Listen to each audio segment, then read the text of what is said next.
My sister called me at 11:42 p.m. on a Tuesday. Her voice was dry, detached, like she was ordering a sandwich rather than delivering a tragedy. Mom died last night, Sophia. Heart failure. I already handled the cremation to save money, so do not bother asking to see the body. Oh, and the will leaves everything to me, so if you are planning to come down here begging for gas money, save the trip. I let out a choked sob, clutching the phone tight. But there were no tears in my eyes. I was looking directly across my marble kitchen island. My mother Viola was standing right there, very much alive, holding a glass of vintage Pinot Noir, and staring at the phone in absolute horror. Before I tell you what we did next, let me know in the comments if you have ever caught a family member in a lie so big it could send them to prison.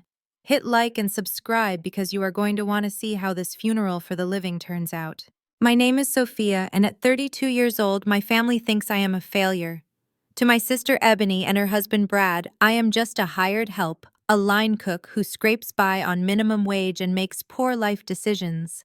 They have no idea that the Chicago penthouse I was standing in belongs to me, or that the beef Wellington resting on the counter was not for a client, but for my mother who visits me every month. The air in my kitchen smelled of truffles and rosemary, a sharp contrast to the toxic sewage spewing from my phone speaker. I had put Ebony on speaker the moment she called, sensing something was wrong. My mother's hand was trembling as she set her wine glass down on the granite countertop. She did not scream. She did not cry. She just stood there, her eyes wide, listening to her eldest daughter pronounce her dead. I forced my voice to crack, playing the part of the broken, impoverished sister they loved to hate. Ebony, what do you mean she is gone? I asked, leaning into the performance. I just talked to her last week. Why did not you call me sooner, and why cremation? You know Mom wanted to be buried next to Dad. On the other end of the line, I heard the distinctive click of a lighter and a deep exhale. Ebony was smoking indoors again, probably in Mom's favorite armchair. Look, Sophia. I made an executive decision.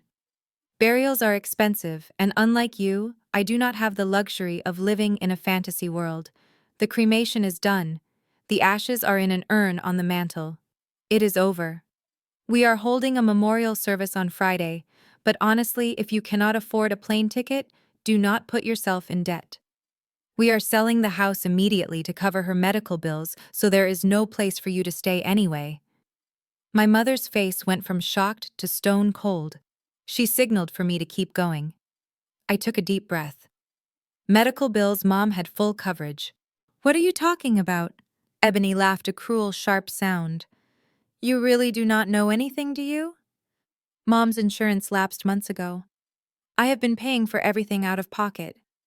Brad and I are drowning in debt because of her, so the house goes to us. It is only fair. Now I have to go. I have a meeting with the realtor in the morning. If you come, wear black and try not to look like you just rolled out of a shelter. The line went dead. The silence in my penthouse was deafening. I looked at my mother. Viola Davis, no relation to the actress, but just as dramatic and regal, straightened her silk robe. She walked over to the counter, picked up the carving knife, and sliced a perfect piece of the beef Wellington I had spent 3 hours preparing. She took a bite, chewed slowly, and swallowed. So she said, her voice calm but dangerous, I am dead. And I died broke. And your brother-in-law Brad, who has not paid a bill in his life, is suddenly covering my expenses. I poured myself a glass of water, my hands shaking now from adrenaline, not grief. Mom, they forged a death certificate. You cannot just cremate someone without paperwork. They must have found a doctor to sign off on it. This is fraud, Mom. This is prison time. Mom took another sip of wine. Her eyes were focused on something far away, perhaps the memory of how she used to braid Ebony's hair or how she helped Brad get his real estate license when no one else would hire him. Do not call the police yet, she said softly. I stared at her. Mom, they are selling your house. The house Dad built. They are going to empty your bank accounts by morning if they have not already. Let them, Mom said. A cold smile played on her lips. If we stop them now, they will just say it was a misunderstanding. They will say they made a mistake. No, we need to let them dig the hole deep enough that they can never climb out. She looked at me, her eyes sharp. You represent everything they hate, Sophia. You are independent. You are self-made. And because you never bragged about your money, they think you are weak. They think you are stupid. Go down there. Play the part. Let them treat you like dirt. Let them show the world exactly who they are. I understood immediately. This was not just about the house. This was about years of disrespect, years of Ebony looking down her nose at me. Because I chose culinary school over law school, years of Brad making inappropriate jokes about my income. They wanted the struggling sister, I would give them the struggling sister. I went to my walk-in closet, bypassing the rows of designer blazers and custom-fitted chef coats. I reached into the back, pulling out an old duffel bag. I packed faded jeans, oversized hoodies, and a pair of scuffed sneakers I used for gardening. I took off my diamond stud earrings and replaced them with cheap plastic hoops. I removed my Apple Watch and put on a battered Casio. Mom, I said, zipping up the bag. You stay here. I will hire private security to watch the building just in case. Do not answer your phone. Do not log into Facebook. As far as the world is concerned, Viola Davis is ash in an urn. I will be a ghost, she promised. But Sophia, bring me back their heads. I took the elevator down to the garage, ignoring my white Mercedes G-Wagon. Instead, I walked over to the dusty corner where I kept Old Betsy, a rusted 2005 Ford F-150 I used for hauling restaurant equipment and visiting farmers markets incognito. The engine sputtered and coughed before roaring to life, sounding like a dying animal. It was perfect. As I pulled out of the garage and hit the highway towards Atlanta, the city lights blurring in my rearview mirror, I felt a strange sense of calm. Ebony and Brad thought they were predators feasting on a carcass. They had no idea they had just invited a wolf into their home. I patted the pocket of my hoodie, feeling the cold metal of a high-fidelity voice recorder. The drive would take 12 hours. I had 12 hours to prepare myself to be humiliated, insulted, and dismissed. I had 12 hours to mourn the sister I used to have because once I arrived in Atlanta, Ebony was not my family anymore. She was my target. The funeral was set for Friday, but the real burial was just beginning. The drive to Buckhead took longer than expected, mostly because Old Betsy, my rusted pickup truck, struggled to climb the manicured hills of Atlanta's wealthiest district. The engine sputtered and wheezed, drawing disgusted looks from drivers in gleaming Teslas and Range Rovers. It was the perfect entrance. I needed to look like exactly what my sister and her husband thought. I was a desperate, broke failure coming to beg for scraps. As I turned onto the familiar oak-lined street of my childhood, my grip tightened on the steering wheel. The house stood on a rise, a sprawling brick colonial that my father had built with his own hands and money earned from decades of hard labor. It was supposed to be a sanctuary. Instead, it looked like a crime scene. A massive dumpster sat in the driveway, already overflowing, but it was the front lawn that made my blood run cold. It was littered with debris, but not trash. It was my mother's life. I saw her collection of vintage jazz records baking in the hot Georgia sun. I saw the hand-stitched quilts my grandmother had made piled up like dirty laundry. I saw the gardening tools she had used to cultivate the prize-winning hydrangeas that lined the porch, now thrown haphazardly into the grass.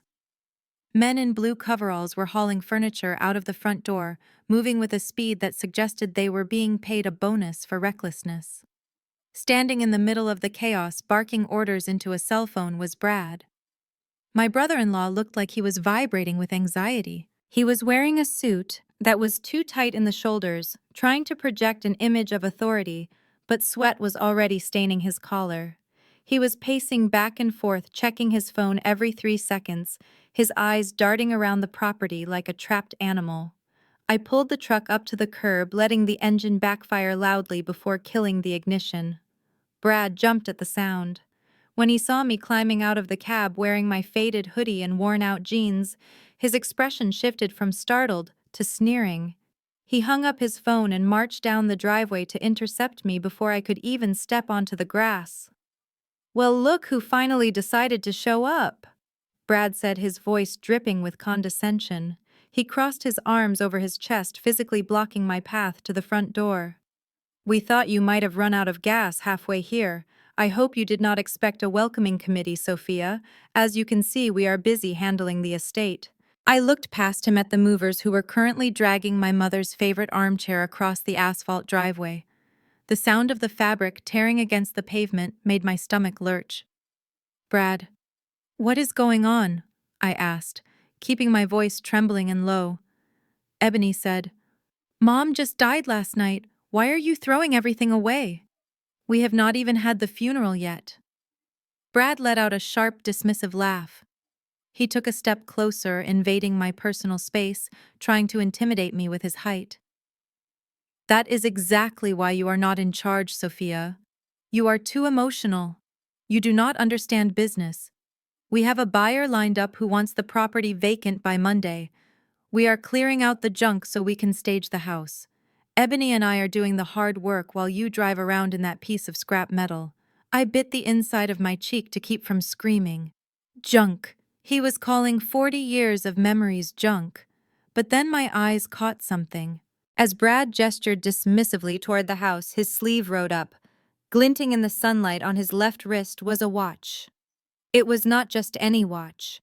It was a Patek Philippe Calatrava gold with a leather strap. My father's watch. The one Dad had worn every single day until he died. The one Mom kept in a locked velvet box in her safe, swearing it would only go to a grandson who earned it. I stared at the watch, feeling a wave of nausea. "That is Dad's watch," I whispered, pointing at his wrist. Brad quickly pulled his sleeve down, covering the timepiece, but the guilt flashed across his face for a split second before he masked it with arrogance. "Oh, this," he said, smoothing his cuff. "Your mother gave this to me months ago. She said she wanted the man of the house to have it since she did not have a son. It was a gift, Sophia. Not that you would know anything about that. Mom knew I would appreciate the craftsmanship." Liar. My mother would sooner set that watch on fire than let it touch the skin of a man who gambled away his own mortgage payments. But I could not blow my cover. I had to play the long game. I lowered my head, feigning defeat. "Can I at least go inside?" I asked. "I just want to see her room one last time, maybe get a few photos." Brad shook his head, planting his feet firmly. "No can do. Liability issues. We cannot have you wandering around, possibly slipping and falling and then trying to sue us." Besides, he added, his eyes raking over my baggy clothes, "we do not want anything going missing. There are valuable items in there, Sophia. We need to inventory everything for the estate. I cannot risk you pocketing something to pawn for rent money." The accusation was so rich, coming from a man wearing a stolen watch, that I almost laughed. But before I could respond, his phone rang again. The ringtone was loud and jarring. Brad looked at the screen, and his face went pale. The arrogance evaporated instantly, replaced by pure panic. He turned away from me, answering the call in a hushed, frantic whisper. "Yeah, I know what time it is," he hissed into the phone, walking a few paces away toward the garage. "I told you the liquidity is coming.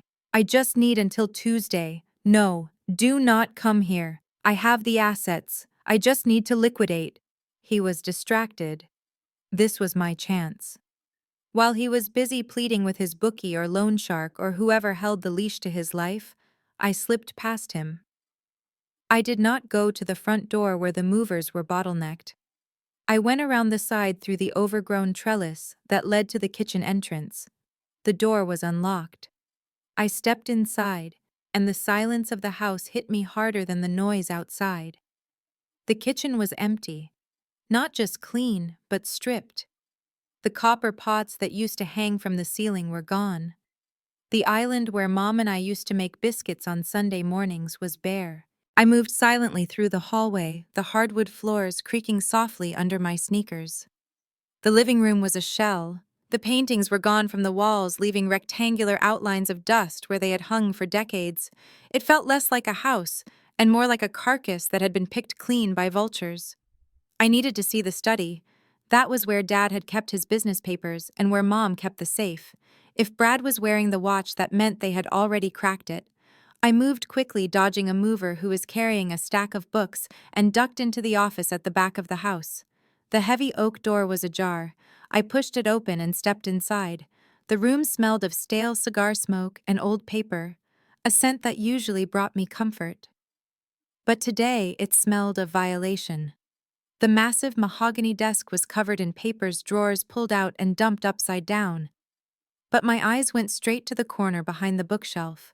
The false panel had been ripped off the wall, exposing the heavy steel safe. It had not been opened with a combination.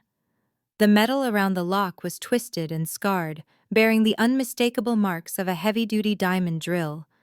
They had brute forced their way in. I walked over and peered into the dark cavern of the safe. It was completely empty. The velvet box for the watch was gone. The folder containing the property deeds was gone. The emergency cash Mom kept in a sealed envelope was gone. But then I saw something they had missed. Or perhaps something they had deemed worthless. Shoved all the way to the back, crumpled in the corner of the safe, was a single sheet of blue paper. I reached in and pulled it out. It was a letter written in my father's handwriting, dated 2 days before he died. It wasn't a legal document. It was a note to Mom. I unfolded it, my hands shaking. Viola, if you are reading this, I am gone.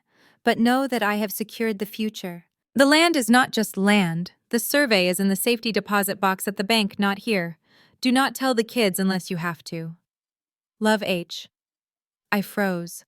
Brad and Ebony had drilled the safe, stolen the jewelry and the cash, and thought they had won.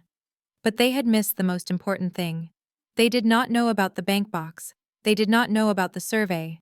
And most importantly, they did not know that standing in this looted room reading this letter was the only person who knew exactly what that land was really worth. I folded the blue paper and tucked it into my bra. A floorboard creaked behind me. I spun around expecting to see Brad, but the doorway was empty. I exhaled, my heart hammering against my ribs. I had to get out of here before they found me, but now I knew 2 things for sure. First, Brad was desperate enough to commit a felony. And second, he had absolutely no idea what he was actually selling. The game had just changed, and I was holding the ace. I tucked the blue note securely inside my bra, right next to my beating heart, and smoothed down my oversized hoodie. I took a moment to compose myself in the hallway, listening to the cacophony of voices drifting from the dining room. It sounded less like a house of mourning and more like a cocktail party. Glasses clinked, laughter erupted, and low bass music thumped from a Bluetooth speaker. I recognized the playlist. It was the top 40 hits my mother despised. She had always preferred Aretha Franklin or Sam Cooke, but tonight her house was being desecrated by auto-tune and shallow beats. I took a deep breath, plastered a look of exhausted defeat on my face, and stepped into the lion's den. The dining room was packed. I recognized about half the faces. There were cousins I had not seen in a decade, neighbors who had never once brought Mom a casserole when she was sick, and a slew of Brad's flashy friends who looked like they sold used cars for a living. The table was laden with food, but it was not the soul food Mom used to make. It was catered trays of dry chicken, cold pasta salad, and cheap store-bought rolls still in the plastic bag. At the head of the table sat Ebony, holding court like a queen on her throne. She was wearing a black dress that screamed for attention, with the interlocking G logo of Gucci patterned all over it. She was laughing loudly, throwing her head back as she recounted a story that I knew for a fact was a lie. When she saw me, the laughter cut off abruptly. The room went quiet as all eyes turned to the doorway. I stood there in my scuffed sneakers and baggy jeans, looking every bit the poor relation. Ebony looked me up and down, her lip curling in disgust. "Oh, good," she announced, her voice pitching high enough to carry to the back of the room. "The help has finally arrived. I was beginning to worry we would have to serve ourselves." A few of Brad's friends snickered. I kept my head down, walking toward the table. "I just wanted to get something to eat, Ebony. I drove 12 hours straight." Ebony stood up, walked over to a pile of boxes in the corner, and pulled out a stained floral apron. It was Mom's old gardening apron, the one she wore when she was elbow-deep in fertilizer. Ebony tossed it at me. It hit my chest and slid to the floor. If you want to eat, you earn your keep, she said, cold and sharp. This isn't a charity kitchen, Sophia. We are short-staffed because I spent all our liquid cash on the cremation and organizing this reception. Since you are a quote-unquote professional cook, why don't you make yourself useful? Heat up the appetizers and make sure everyone has a full glass. Maybe then I will let you take a plate of leftovers to the motel, assuming you can afford a motel. The humiliation burned hot under my skin, but I forced myself to bend down and pick up the apron. This was the test. If I fought back now, I would blow my cover. I tied the dirty strings around my waist. Sure, Ebony, I said quietly. Whatever you need. Excellent, she smirked, turning back to her guests. See? She knows her place. Some people are born to lead and some are born to wash the dishes. It is just genetics. I retreated to the kitchen, my hands shaking not from shame, but from the effort of not grabbing the carving knife on the counter. I loaded a tray with lukewarm crab cakes and cheap champagne, then headed back out to circulate among the vultures. Being the server had one distinct advantage. People treat service staff like furniture. They talk as if you aren't even there. I moved from cluster to cluster, offering napkins and refilling glasses, keeping my ears open. Near the window, I heard Brad talking to a man in a shiny gray suit. The market is hot right now, Brad was saying, sweating despite the air conditioning. We are listing it as a teardown. The land value alone is massive. We are looking to close by Tuesday. Just a quick flip. We are going to reinvest the capital into a tech startup in Silicon Valley. I almost snorted. Tech startup? He meant his bookie's pocket. The man in the gray suit nodded. Shame about the old lady, though. Did she suffer? Brad shrugged, downing his drink. Who knows? She was old. Her mind was gone anyway. Honestly, it is a blessing. She was becoming a burden on Ebony. We were paying thousands a month for her care. I gripped the tray so hard my knuckles turned white. They were not paying a dime. I had paid every single bill for Mom's care for the last 5 years. I swallowed the bile rising in my throat and moved to the main table. Aunt Sarah, a distant cousin of my father, was sitting near Ebony. Sarah was one of the few people who actually knew my father's wishes. She looked uncomfortable picking at her dry chicken. Ebony, Sarah asked, her voice wavering. I thought Viola wanted this house to stay in the family. Your father built this place with his own hands. He always said he wanted his grandchildren to run through these halls. The table went quiet. Ebony didn't miss a beat. She took a sip of her wine and sighed dramatically. I know, Auntie. It breaks my heart too. But you have to understand, Mom was not lucid at the end. She was confused. She begged me to sell it. She grabbed my hand in the hospital and said, Ebony, promise me you will take care of yourself. Sell the house. Live your life. Liar. Mom was not even in a hospital. She was in my guest bedroom watching Netflix. But what about the deed? Sarah pressed.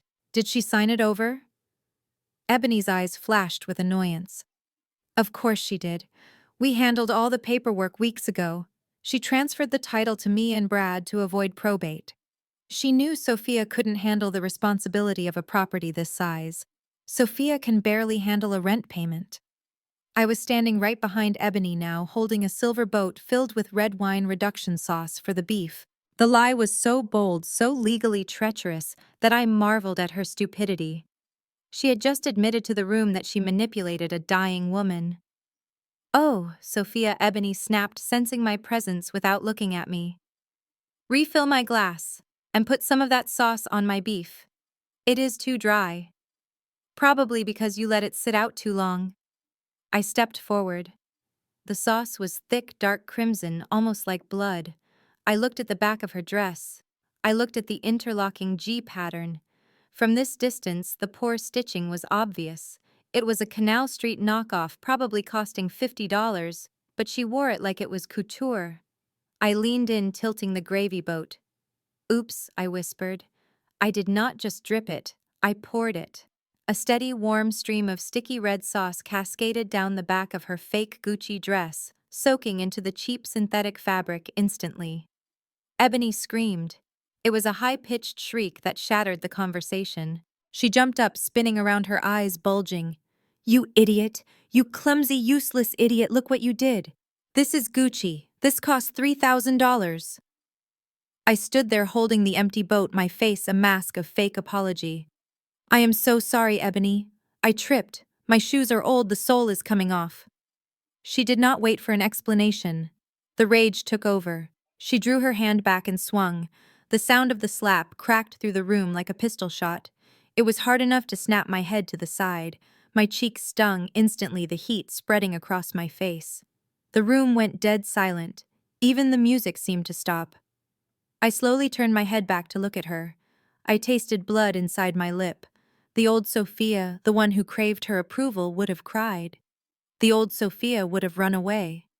But I just touched my cheek, looked at the red sauce dripping down her legs like a crime scene, and stared her dead in the eyes. "I am sorry about your dress," I said, my voice steady and cold. "But I think red is your color. It matches your hands." Ebony was breathing heavy, her chest heaving. "Get out," she hissed. "Get out of my house before I have Brad throw you out." I untied the dirty apron and let it drop to the floor right on top of her ruined shoes. "I am going," I said. "I will see you at the funeral, sister." I walked out of the dining room, past the stunned guests, past a pale-faced Brad, and out the front door. My cheek was throbbing, but as I walked into the cool night air to my truck, I smiled. She had just assaulted me in front of 20 witnesses. She had admitted to coercion regarding the deed. And I had it all on tape. The slap was not a defeat. It was the final piece of evidence I needed to bury her. The next morning, I left my rusted pickup truck parked 3 blocks away in a Walmart parking lot. If I was going to sell the narrative that I was destitute, I had to commit fully. I waited at the bus stop for 40 minutes in the humid Atlanta heat, surrounded by people who looked just as tired and beaten down by life as I was pretending to be. When the bus finally hissed to a halt, I climbed aboard, keeping my head down and clutching my worn-out purse close to my chest. The ride to the outskirts of the city was bumpy and smelled of diesel fumes and unwashed bodies. I sat near the back, watching the scenery change from the manicured lawns of Buckhead to cracked sidewalks and payday loan centers. My destination was Sunny Meadows Extended Care Facility. The name was a cruel joke. There was nothing sunny about the gray, blocky building that loomed behind a chain-link fence topped with razor wire. The grass was dead, the windows were grimy, and even from the street the place radiated a sense of neglect. This was where Ebony claimed she had put our mother. This was where she said Viola Davis had taken her last breath. Just looking at the peeling paint on the front door made my blood boil. Even if it was a lie, the fact that my sister would use this hellhole as a setting for her fabrication showed exactly how little she valued human dignity. I shuffled into the lobby, affecting a slight limp. The air conditioning was broken, and the room smelled faintly of bleach and boiled cabbage. Behind the reception desk sat a woman who looked like she had been working for 3 days straight. She was scrolling through her phone, barely glancing up as the automatic doors wheezed open. I approached the desk slowly, making my hands tremble as I reached for the sign-in sheet. "Excuse me, ma'am," I whispered, my voice raspy. "I am looking for my mother's records. My sister told me she passed away here last night. Viola Davis."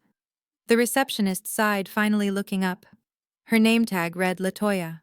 She looked me up and down, taking in my baggy hoodie and the dark circles I had carefully applied under my eyes with makeup. She softened just a fraction. "Honey, if she passed last night, the body would have been moved to the mortuary by now. We do not keep them here." "I know," I said, wiping a fake tear from my cheek. I was not there. I live out of state. I did not get to say goodbye. I just want to know if she was in pain. My sister said it was heart failure, but I need to know if she was peaceful. Please, I do not have much, but I just need some closure." I reached into my pocket and pulled out a crumpled $20 bill. It was a pathetic bribe compared to the thousands I usually tipped my staff, but for the character I was playing, it was a sacrifice. I slid it across the counter beneath a tissue. LaToya looked at the money, then at the empty lobby, and slid it into her pocket. "Let me check the night log," she muttered, typing slowly on her computer. Davis. Davis. Viola. She frowned, squinting at the screen. That is strange. My heart skipped a beat. What is it? I am not seeing a discharge time for a body, she said. In fact, I am not seeing a patient file for a Viola Davis in the active system at all. Are you sure she was here under that name? I leaned in closer. My desperation real now, though, for a different reason. Yes, my sister Ebony swore she was in room 304. Can you check the physical charts? Maybe the computer is slow. Latoya sighed again but stood up. She walked over to a metal filing cabinet behind the desk. Hold on, sometimes Dr. Sterling does the paperwork by hand and forgets to input it until the end of the week. He is messy like that. She pulled out a manila folder and flipped it open. Her brow furrowed. Okay, here it is. But this does not make sense. It says she was admitted 2 days ago, but there are no nurse notes, no vitals, just an admission form and, yeah, a death certificate signed by Dr. Sterling. Can I see it? I begged. Please. She hesitated, then glanced at the security camera, which was pointed safely away from us. Make it quick. I grabbed the folder. My eyes scanned the documents. It was sloppy work. The admission form was filled out in Ebony's handwriting, not Mom's. The signature was a shaky scrawl that looked nothing like my mother's elegant script. But it was the death certificate that froze my blood. It listed the cause of death as acute myocardial infarction. Cardiac arrest. The time of death was recorded as 7:42 p.m. last night. I pulled out my phone, shielding it with my body so the camera would not catch me. I snapped a high-resolution photo of the document. Then I quickly opened my photo gallery and scrolled back to last night. At 7:42 p.m. I had taken a picture of Mom. She was not clutching her chest in a dirty room at Sunny Meadows. She was sitting in a plush white robe at the spa at the Four Seasons in Chicago, laughing because I had put cucumber slices on her eyes. The timestamp on my phone was undeniable proof. At the exact minute Dr. Sterling claimed my mother's heart stopped in Atlanta, she was sipping herbal tea 600 miles away. I was about to hand the file back when the automatic doors whooshed open behind me. Latoya's eyes went wide. She snatched the folder from my hands and shoved it under the desk. Act normal, she hissed. It is the doctor. I turned around slowly, hunching my shoulders to appear smaller. A man strode into the lobby wearing a pristine white lab coat that looked out of place in this dingy facility. He was tall with slicked back hair and a face that was handsome in a slimy used car salesman kind of way. I recognized him immediately from Ebony's Instagram stories. Dr. Marcus Sterling, the man she went to college with, the man who had been at her wedding. He was talking loudly on his cell phone, ignoring the patients in wheelchairs lining the hallway. Yeah. Ebony, I handled it, he was saying, his voice echoing off the linoleum floors. The paperwork is filed. You can proceed with the estate sale. Just make sure my fee is in the account by Monday. I stuck my neck out for this. I froze. He was confessing to the crime right in front of me. I fumbled for the voice recorder in my pocket, trying to slide the switch to on without drawing attention. Dr. Sterling stopped at the front desk, drumming his fingers on the countertop. Latoya, did you process the batch from last night? Yes, Dr. Latoya said, her voice trembling slightly. She avoided looking at me. Good, he said. Then he turned his head and looked directly at me. Who is this? My stomach dropped.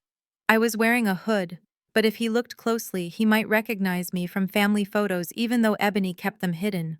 I coughed loudly, covering the lower half of my face with my hand. Just a delivery girl, Latoya lied quickly, bless her heart. She was just dropping off lunch for the residents. Dr. Sterling wrinkled his nose, looking at my dirty sneakers. Well, tell her to use the back entrance next time. We are running a medical facility here, not a homeless shelter. He turned back to Latoya. I will be in my office. If anyone calls about the Davis file, send them directly to me. Do not answer any questions. Understood? Yes, sir, Latoya whispered. He spun on his heel and marched down the hallway, still talking on his phone. I waited until he was out of earshot before exhaling the breath I had been holding. My hands were shaking uncontrollably. This was not just a family dispute anymore. This was a criminal conspiracy. They had a doctor on payroll falsifying medical records to facilitate theft. I looked at Latoya. She looked terrified. She knew something was wrong. "Thank you," I whispered to her. "You have no idea how much you just helped me." She looked at me, her eyes sad and knowing. "Honey, I do not know what is going on, but take that picture and get out of here. Dr. Sterling is not a good man. If he finds out you have that, he will not just call the police. He has friends in low places." I nodded and turned to the door. I walked out into the oppressive heat of the parking lot, clutching my phone like a lifeline. I had the photo. I had the timestamp. I had the confirmation that my mother was legally dead in Georgia while being very much alive in Illinois. As I walked back to the bus stop, I pulled up the photo of the death certificate again. Cause of death: heart failure. I looked at the signature: Marcus Sterling, MD. I let out a dark, humorless laugh. They thought they had buried Viola Davis. They thought they had erased her existence with a pen stroke and a fake timestamp. But as I boarded the bus back to the city, watching the grim facade of Sunny Meadows fade into the distance, I knew one thing for sure. Dr. Sterling was right about one thing. There was going to be a heart attack. But it was not going to be my mother's. It was going to be theirs when I dropped this hammer on them. The game was on, and I was done playing defense. The ride back from the nursing home was a blur of anger and calculation. I sat in the back of that humid bus, clutching my phone like it was a grenade. I had the proof that my mother was alive, but proof was not enough. I needed to know the endgame. I needed to know why Brad was sweating through his suits and why Ebony was willing to commit federal fraud. When I finally made it back to the house, the sun was setting, casting long, bruised shadows across the lawn where my mother's garden used to bloom. The movers were gone, leaving the driveway empty, except for a few oil stains. Brad's BMW was parked haphazardly on the grass, a sign of his fraying mental state. I let myself in through the kitchen door, moving as quietly as a shadow. The house was silent, but it was a heavy, pregnant silence. I could hear the faint hum of the air conditioning and the rhythmic ticking of the grandfather clock in the hallway, the only piece of furniture they had not managed to drag out yet. I knew they were upstairs in the master bedroom, probably plotting their next move. This was my window. I reached into my bag and pulled out two small black discs. They were high-powered listening devices I used in my restaurants to monitor the service quality in the dining rooms. But tonight, they were going to be the tools of my survival. I crept up the back staircase, the one the servants used in the old days. The carpet was worn, muffling my footsteps. I could hear voices drifting from the master suite. Ebony was complaining about the heat, about the guests, about me. Brad was pacing. I could hear the heavy thud of his shoes hitting the hardwood floor, back and forth, back and forth. I waited until I heard the bathroom door slam shut and the shower turn on. Ebony was washing off the red wine sauce I had spilled on her. Perfect. I slipped into the bedroom. The room was chaotic, filled with half-packed boxes. I moved quickly to the nightstand on Brad's side of the bed. I stuck one device underneath the heavy mahogany table deep in the corner where no one would look. I placed the second one behind the headboard of the bed. It took less than 10 seconds. I was back out in the hallway before the shower stopped running. I retreated to the guest room down the hall, a small dusty space they had designated for me. I did not stay there, though. I climbed out the window onto the porch roof and shimmied down the trellis, just like I used to do when I was 16, sneaking out to meet boys. I made my way to my truck, parked down the street, locked the doors, and put on my headphones. The audio feed was crystal clear. It picked up the sound of the bathroom door opening, the rustle of towels, and then the sound I had been waiting for. Brad's phone rang. He did not answer it immediately. I heard him exhale a shaky, terrified sound. Then he picked up. "Hey, Rocco." Brad's voice was tight, pitched higher than usual. "I told you not to call me on this line." There was a pause as he listened to the person on the other end. I could not hear the other side, but I did not need to. Brad's reaction told me everything. I know it is a lot of money, Brad stammered. $800,000 is not something I can just pull out of an ATM. But I have the asset. I told you. The house is in Buckhead. It is prime real estate. The land alone is worth millions. He paused again, and then his voice dropped to a desperate whisper. No, do not come to the funeral. Please, man. I have a buyer. A cash buyer. They are looking for a quick close. We buy ugly houses type of deal. They are offering 1.5 million cash, fast closing. I know it is worth 5, but I need the speed. I will have your money by Tuesday. Tuesday night. I swear on my life. I sat in my truck, my blood running cold. 1.5 million. The property was appraised at nearly $5 million, especially with the commercial zoning changes coming next year. Brad was willing to sell my father's legacy for 30 cents on the dollar just to save his own skin. He had gambled away nearly $1 million on football and crypto, and now he was using my mother's home as his getaway car. I heard the bedroom door open. Ebony walked in. I could hear her voice sharp and demanding. Who are you talking to, Brad? You look like you are about to throw up. Brad hung up the phone instantly. Just business, baby. Just closing the deal on the Silicon Valley investment. Ebony sighed, the sound of mattress springs creaking as she sat down. We need to talk about the sale. The realtor said if we list it properly, we could get a bidding war going. We could wait a month and get top dollar. No, Brad shouted. The audio spiked, hurting my ears. I lowered the volume. No waiting, Ebony. We sell now. We sell to the investment group I found. They have cash ready. We sign the papers on Monday, the funds clear Tuesday. We cannot risk the market crashing. But Brad, Ebony argued, her voice suspicious.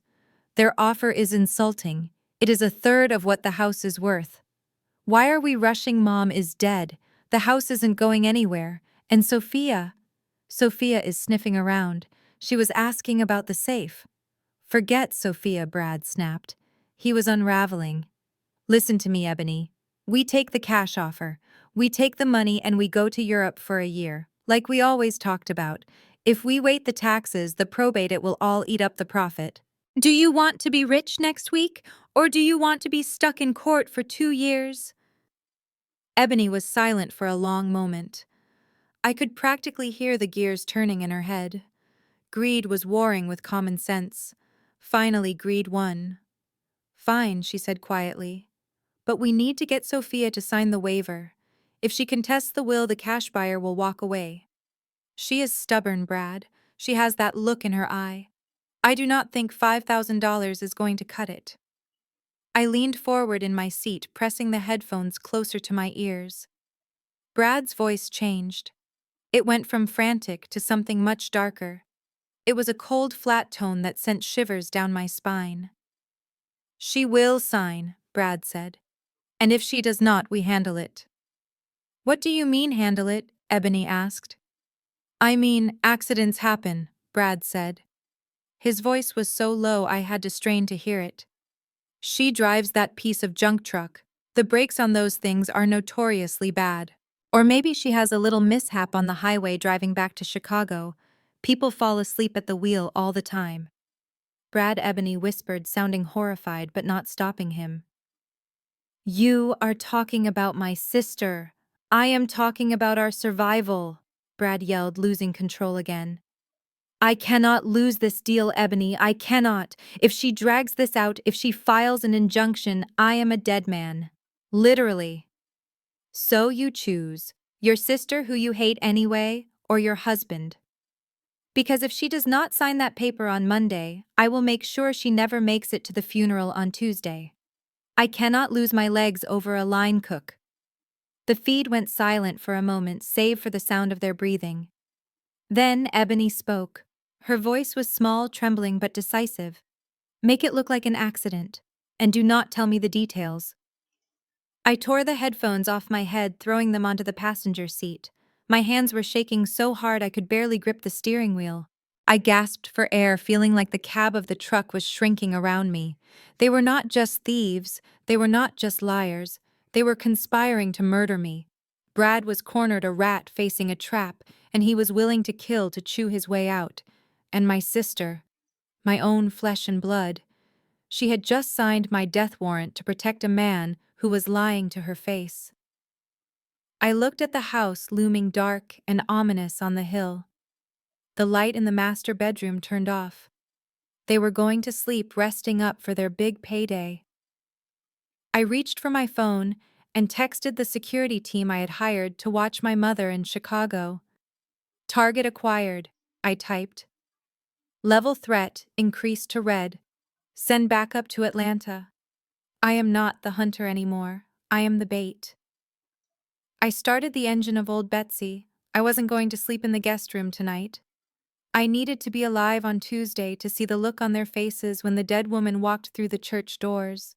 But first, I had to survive the weekend with a brother-in-law who had just put a price on my head.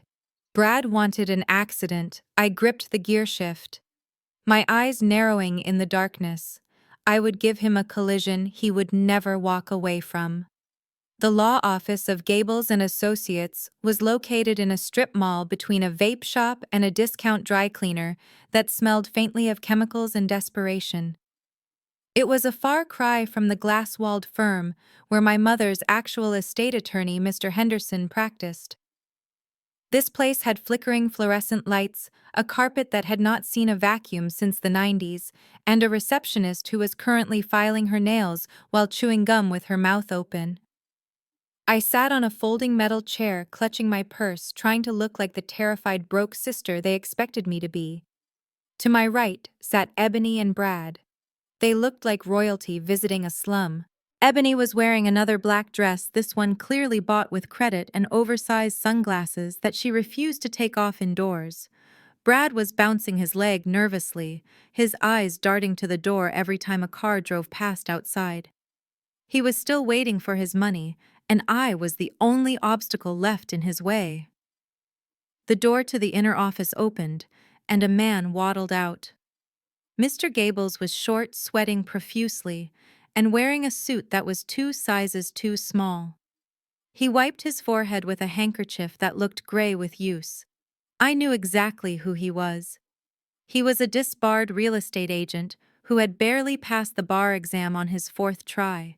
He was cheap, he was unethical, and he was exactly the kind of lawyer Brad would hire. "Please come in," Mr. Gables wheezed, gesturing us into his cramped office. The desk was covered in stacks of paper, and the air conditioner in the window was rattling violently, doing nothing to combat the heat. We sat down. I made sure to sit as far away from Brad as possible, keeping my back to the wall. Mr. Gables cleared his throat and picked up a single sheet of paper. It was not a formal legal document on heavy bond paper. It was a piece of lined notebook paper torn from a spiral notebook. My heart hammered against my ribs, not from fear, but from the sheer audacity of what I was seeing. "We are here to read the last will and testament of Viola Davis." Mr. Gables announced, his voice trembling slightly. He avoided making eye contact with me. This document was found in Mrs. Davis's personal effects and supersedes all previous wills. He began to read. "I, Viola Davis, being of sound mind and body, do hereby leave all my worldly possessions to my beloved daughter Ebony. This includes the house in Buckhead, all bank accounts, jewelry, and vehicles. Ebony has been my rock and my caretaker. To my other daughter, Sophia, I leave my collection of old cookbooks as she enjoys cooking, and I hope she can make a living someday. Signed, Viola Davis." The room went silent. I stared at the paper in his hands. The handwriting was jagged, frantic scrawl that looked nothing like my mother's elegant cursive. It looked remarkably like Ebony's handwriting, if she were trying to write with her non-dominant hand. The grammar was poor. The legal terminology was non-existent. It was a forgery so lazy it was insulting. I let out a small, strangled gasp, covering my mouth with my hands. "That is it," I whispered, making my voice tremble. "Cookbooks. But Mom promised to help me with my rent. She knew I was behind. She knew I was struggling." Ebony took off her sunglasses, revealing eyes that were cold and triumphant. "Mom knew a lot of things, Sophia. She knew you were irresponsible. She knew you would just waste the money on nonsense. She wanted the family legacy to be safe. That is why she left it to me and Brad. We are the responsible ones. Responsible. The word hung in the air like a bad joke. Brad was sweating through his shirt because he owed a fortune to criminals, and Ebony was wearing a knockoff dress while planning to sell our childhood home for scraps. But the house, I stammered, looking at Mr. Gables. The house is worth millions. You are just going to take it all. I do not have anywhere to live, Ebony. My landlord is threatening to evict me next week. I drove all the way down here on my last tank of gas. Can't you share just a little bit? Even $10,000? Brad scoffed, leaning back in his chair. 10,000. You think money grows on trees, Sophia? We have expenses. The funeral costs are astronomical, and the taxes on the house are going to kill us. We are doing you a favor by not burdening you with the debt. I looked down at my lap, letting my shoulders slump. I needed them to believe I was broken. I needed them to believe I was desperate enough to sign anything for a crumb. Please, I begged, letting a tear slip down my cheek. Just enough for rent. I will do anything. I just cannot be homeless again. Ebony sighed a long, exaggerated sound of annoyance. She reached into her purse and pulled out a bank envelope. She counted out 5 crisp $100 bills. She threw them across the desk. They fluttered down onto the dirty carpet in front of my feet. "Pick it up," she said. I hesitated. The humiliation was visceral. She wanted me to crawl. I said, "Pick it up." Ebony repeated, her voice hard. "That is $500. That is more than you deserve.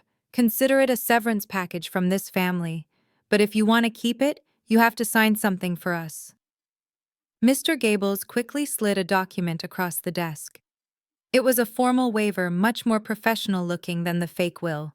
It was a waiver of right to contest, stating that I accepted the terms of the will and agreed never to sue the estate or the executors for any reason. It was the golden ticket Brad needed to close the sale with his cash buyer. I bent down and picked up the bills from the floor. I clutched them in my hand like they were precious jewels. Then I looked at the waiver. "If I sign this, I get to keep the money?" I asked softly. "Yes," Brad said, leaning forward eagerly. "You sign that you take the cash and you go back to Chicago. We handle everything else. You never have to worry about this house again." I looked at the pen Mr. Gables was holding out to me. It was a cheap blue Bic pen. I took a deep breath. This was the moment. In the state of Georgia, a signature procured under duress or fraud is invalid. But proving duress is hard. Proving a signature is irregular, however, is much easier. I am right-handed. I have been right-handed my entire life. Ebony knew this. Brad knew this. But in their arrogance, in their rush to get their hands on the deed, they were not paying attention to the details. They only saw the submission. I reached out and took the pen with my left hand. My hand shook violently as I brought the pen to the paper. It was not acting. Writing with my non-dominant hand felt alien and awkward. I pressed down hard, the tip of the pen digging into the paper. I started to write. S-O-P-H-I-A.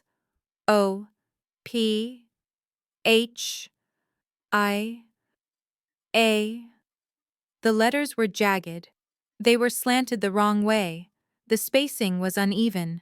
It looked like the handwriting of a child or perhaps someone who was having a medical episode. "What are you doing? Why is it taking so long?"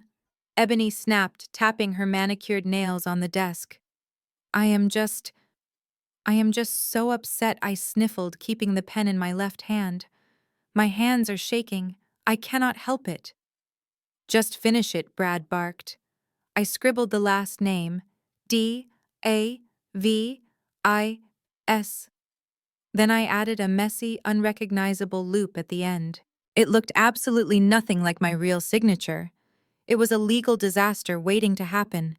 Any forensic handwriting analyst would look at this and testify that it was either forged or signed by a person under extreme physical or mental distress. I pushed the paper back across the desk. "There," I whispered. "I signed it." Mr. Gables snatched the paper, glancing at it briefly. He did not care about the quality of the signature. He just wanted the box checked. He stamped it with a notary seal immediately. "Done," the lawyer said, wiping more sweat from his brow. "The estate is settled." Ebony stood up, a smug smile spreading across her face. She looked at me with pure pity. "You know, Sophia, this is for the best. You were never cut out for the burden of wealth. Go back to your little kitchen, bake some cookies, leave the business to the adults." She turned and walked out, her heels clicking on the linoleum. Brad lingered for a second, looking at the document with a mixture of relief and disgust. "Do not be late for the funeral tomorrow," he muttered. "It would look bad if you missed it. And spend that money wisely. It is the last dime you are ever getting from us." He followed his wife out the door. I sat there for a moment in the silence of the dirty office. Mr. Gables was already shuffling papers, ignoring me. I stood up, tucking the $500 into my pocket. I walked out into the bright sunlight of the strip mall parking lot. My hands stopped shaking. I pulled out my phone and dialed Mr. Henderson, my mother's real lawyer. "It is done," I said, my voice steady and cold. "I signed the waiver." "Did they notice?" Mr. Henderson asked. "No," I replied, watching Brad's BMW peel out of the parking lot. "I signed it with my left hand." "It looks like a hostage wrote it." "Perfect," Mr. Henderson said. "That document is worth less than the paper it is printed on. But now they think they are safe. They will move the money." "Let them move it," I said, walking toward my truck. "By tomorrow, they won't even own the clothes on their backs." I climbed into old Betsy and looked at the box of cookbooks Ebony had tossed onto the back seat, the only inheritance she had given me. I reached back and picked one up. It was my grandmother's handwritten recipe journal. Ebony had thrown it away like trash, thinking it was useless. She didn't know that tucked inside the back cover was the original combination to the floor safe she thought she had to drill open. I smiled.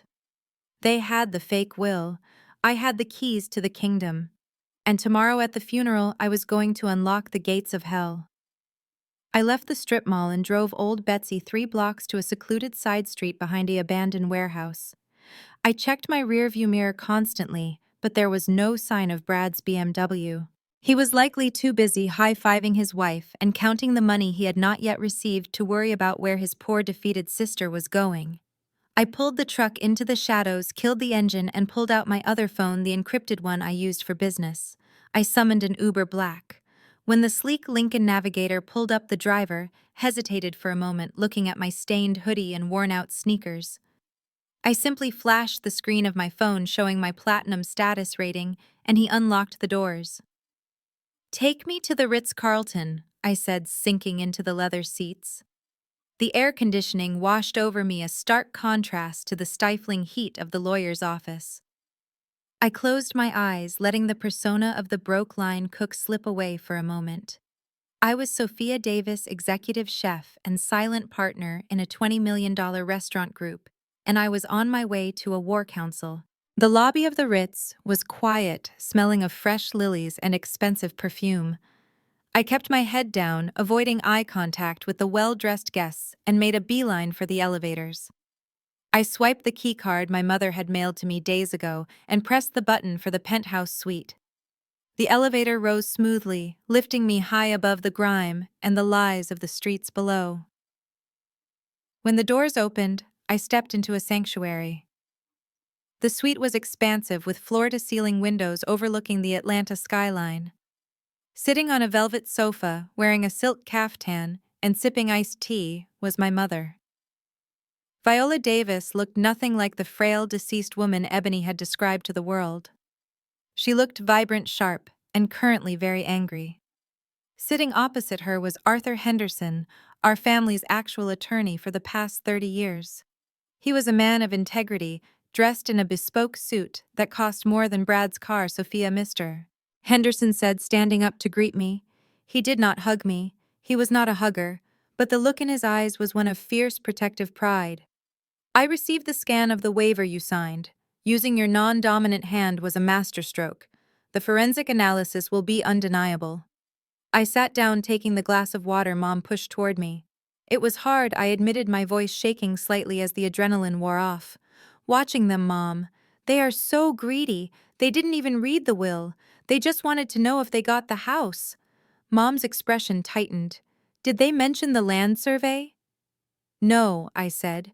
Brad is panicking. He has a cash buyer lined up for 1.5 million. He wants to close on Monday. Mr. Henderson let out a dry, humorless laugh. He walked over to his briefcase and pulled out a large rolled-up map. He spread it out on the coffee table. 1.5 million, he scoffed. Your brother-in-law is an even bigger fool than I thought. Look at this, Sophia. I leaned forward. It was a zoning map of Buckhead. Our family home was circled in red. The city council held a closed-door meeting last week, Mr. Henderson explained, tapping the map. They approved the rezoning of your mother's entire block. It is no longer residential. It has been designated for high-density, mixed-use commercial development, luxury condos, and retail. I stared at the map. What does that mean for the price? It means, Henderson said, his voice dropping to a whisper, that the land underneath your mother's house is not worth 1 million. It is worth $4.5 million. Conservative estimate. My jaw dropped. 4.5 million. That is why the cash buyer is pushing for a quick close, Mom said, her voice dripping with disdain. They know about the zoning change. They are sharks feeding on a minnow. Brad thinks he is saving his skin, but he is actually handing away a fortune because he is too lazy to do his homework. We have to stop the sale, I said, panic rising in my chest. If they sell it on Monday? No. Mr. Henderson interrupted, holding up a hand. We do absolutely nothing. I looked at him confused. But if they sign the papers, if we stop them now, Henderson said calmly, it is a civil dispute. They claim they made a mistake about your mother's death. They claim they thought she was dead. A judge might slap their wrists, maybe invalidate the deed, but they walk away free. They stay in the family. They keep tormenting you. He leaned in closer, his eyes cold and hard. But if they sell the house, if they sign that deed as the executors of an estate that does not exist, and most importantly, if they accept that wire transfer of $1.5 million into their personal accounts, that is no longer a mistake. That is wire fraud. That is bank fraud. That is theft over $1 million. That is a federal crime with a mandatory minimum sentence of 10 years in prison. I looked at Mom. She was nodding slowly. We are giving them the rope, Sophia, she said softly. We are going to let them hang themselves. We let the sale go through. We let the money hit their account. And then at the funeral on Tuesday, we bring the hammer down. The room fell silent. The weight of the plan settled over us. It was ruthless. It was final. It was exactly what they deserved. But I had one more thing to show her, something that would erase any lingering doubt she might have about sending her own daughter to prison. I pulled out my phone and connected it to the large television screen on the wall. Mom? I said, my hand hovering over the play button. There is something else. I installed cameras in the master bedroom. I needed to know what they were saying. But I saw something today that, well, you just need to see it. I pressed play. The video showed the master bedroom from earlier that afternoon while Ebony was out getting her nails done for the funeral. Brad walked into the frame. He looked paranoid, checking the hallway. Then he walked over to Mom's antique vanity. Mom watched in silence as Brad pulled open her lingerie drawer. He began to rifle through it, tossing her silk slips and intimate items onto the floor with careless disregard. He was looking for her hidden jewelry box. He found the small velvet pouch tucked in the back. He poured the contents onto the dresser. Her pearl necklace, the diamond earrings Dad gave her for their 25th anniversary, the sapphire brooch. Brad held the pearls up to the light. Then he did something that made my stomach turn. He bit down on one of the pearls to test its authenticity. Satisfied, he shoved the necklace into his pocket. Then he swept the earrings and the brooch into his pocket as well. He kicked her silk slip under the bed and walked out of the room. I paused the video. I looked at Mom. I expected her to cry. I expected her to be hurt that the man she had welcomed into her home was looting her most private possessions like a common burglar. But Viola Davis did not cry. She stood up slowly and walked to the window. She stared out at the city lights, her reflection ghosting against the glass. Her posture was rigid, her hands clenched into fists at her sides. When she spoke, the temperature in the room seemed to drop 10 degrees. "He went through my drawers," she whispered. "He touched my things. He stole the pearls your father put around my neck on the day we renewed our vows." She turned around. Her eyes were dry, burning with a cold, terrifying rage. It was the look of a matriarch who had been pushed past the point of forgiveness. "Arthur," she said to the lawyer, "draft the papers, prepare the police report, call the district attorney." She looked at me. "Sophia," she said, her voice steady and lethal, "I do not want them to just go to jail. I want them to have nothing. I want them to lose the money, the reputation, the friends, and the freedom. I want Brad to rot." She walked over to me, grabbed my shoulders, and looked deep into my eyes. "Kill him," she said. "Not with a gun. Kill him with the truth. Bury him so deep under the weight of his own greed that he never sees the sun again. Do it for me." I nodded, feeling a surge of dark purpose. "I will, Mom, I promised." I left the Ritz-Carlton an hour later, my soul hardened. I was not just fighting for a house anymore. I was the executioner, and Tuesday was going to be Judgment Day. I got back into the Uber, pulled my hood up, and headed back to the House of Lies, ready to play my part in the final act. The house was quiet on the day before the funeral, but it was the silence of a bomb waiting to detonate. The air was thick with humidity and the smell of stale takeout. Ebony and Brad were moving around each other like two feral cats in a cage, their earlier alliance fraying under the pressure of the looming deadline. Brad needed that wire transfer by Tuesday, or he lost his kneecaps. Ebony needed to maintain the illusion of the grieving daughter, while simultaneously coordinating the sale of her mother's legacy. And I sat in the middle of it all, the invisible sister, the broke failure, the observer. I knew I needed to push them. I needed to see exactly how desperate Brad really was. I needed to see if his greed would override his basic human decency, although I already suspected the answer. I sat at the kitchen island, the same place where I had spilled wine on Ebony's dress the night before. I had a stack of mail in front of me, mostly junk that I had brought with me from Chicago to make my cover story look authentic. Mixed in with the overdue notices and grocery circulars was a large, official-looking envelope.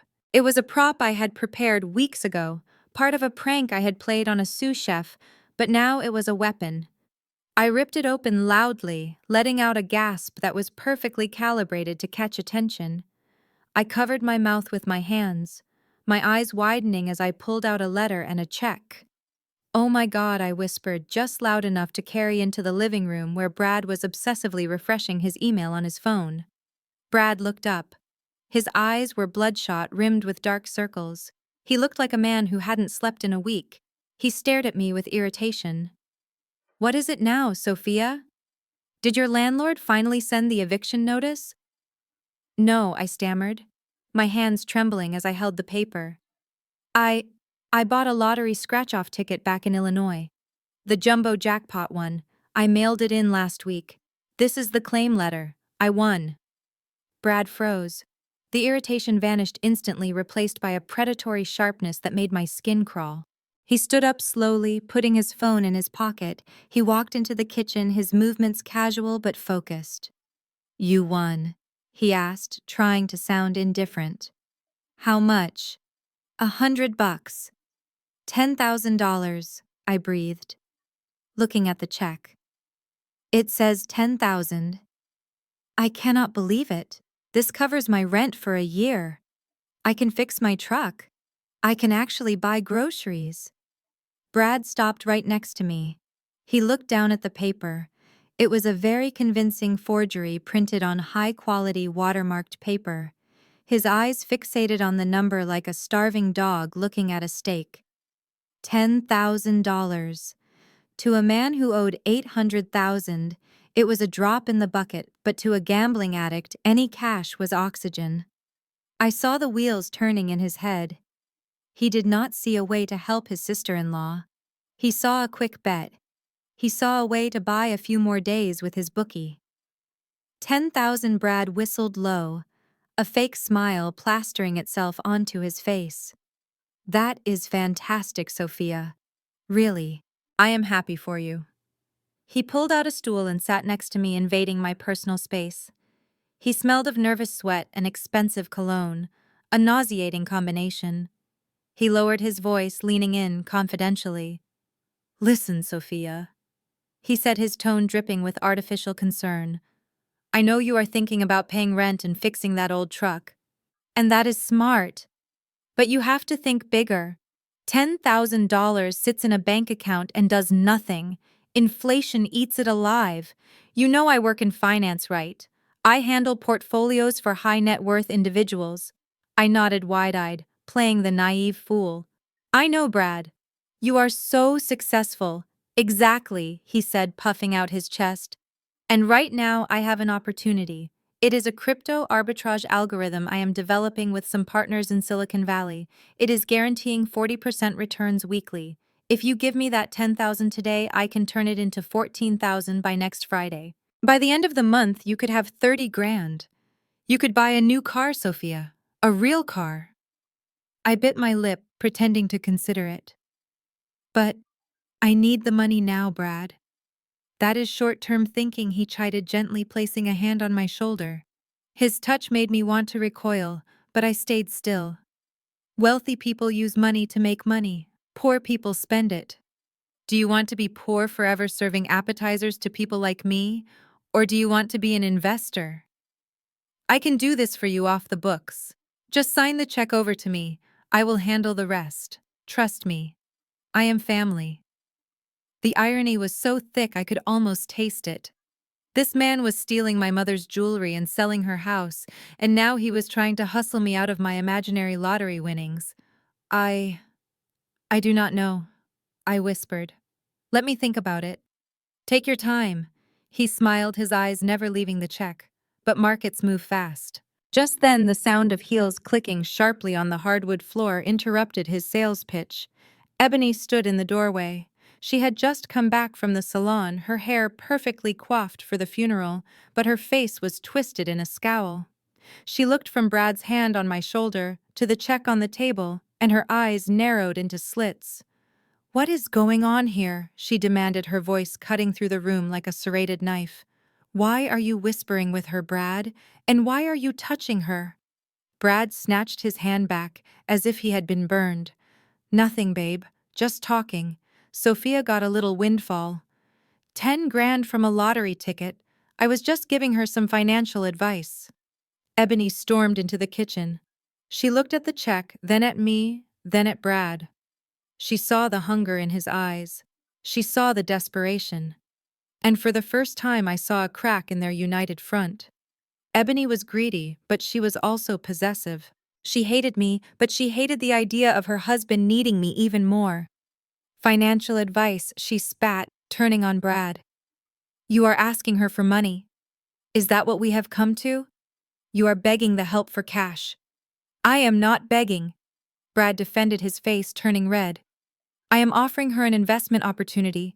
I am trying to help her maximize her assets. Oh, please. Ebony laughed, a cruel, harsh sound. You think I am stupid? I know you, Brad. I see the way you look at money. You are sniffing around her like a stray dog. It is pathetic. She is my sister and she is a loser. We do not need her pennies. We are about to close $1 million deal, remember? Or did you forget that because you are too busy trying to hustle 10 grand? Brad stood up, his chair scraping loudly against the floor. You do not understand business, Ebony. Capital is capital. You are useless, she screamed, losing control. You are absolutely useless. I am the one handling the estate. I am the one dealing with the funeral home. I am the one lying to my entire family. And what are you doing? Flirting with the maid for lunch money? You are an embarrassment, Brad. An absolute embarrassment. She turned to me, her eyes blazing. And you put that money away. Do not think for a second that $10,000 makes you one of us. You are still the charity case. Now get out of my sight. Both of you. I grabbed the envelope and scrambled off the stool, clutching it to my chest. I ran out of the kitchen, hearing them continue to scream at each other behind me. I retreated to the guest room, my heart pounding. It wasn't fear. It was exhilaration. I had just driven a wedge right down the center of their marriage. Ebony now saw Brad as a liability, a desperate leech. Brad saw Ebony as a shrew who didn't understand his genius. They were divided. And a divided enemy is easier to conquer. I spent the rest of the evening in my room listening to the slamming of doors and the tense silence that followed. I knew Brad wasn't done.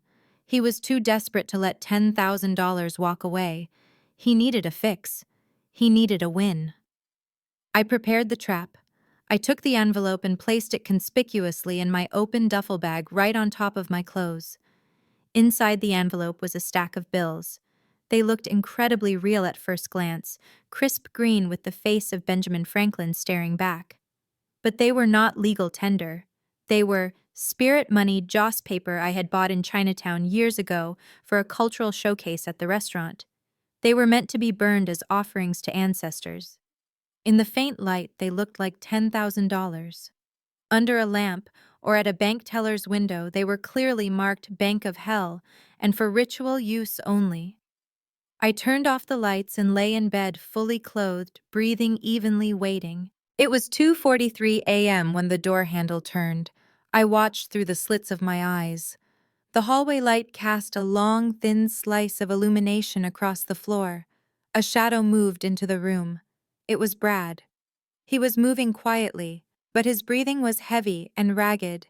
He didn't look at me. He went straight for the bag. He knelt down, his hands shaking. I saw him reach in and grab the envelope.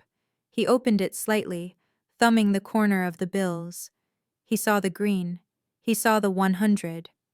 He let out a soft, shuddering sigh of relief. He shoved the envelope into the waistband of his pajama pants and crept back toward the door. He didn't look back. He didn't see that my eyes were open, watching him in the dark.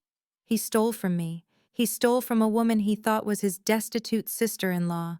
He stole what he thought was her lifeline, her rent money, her food money. He took it without a second of hesitation.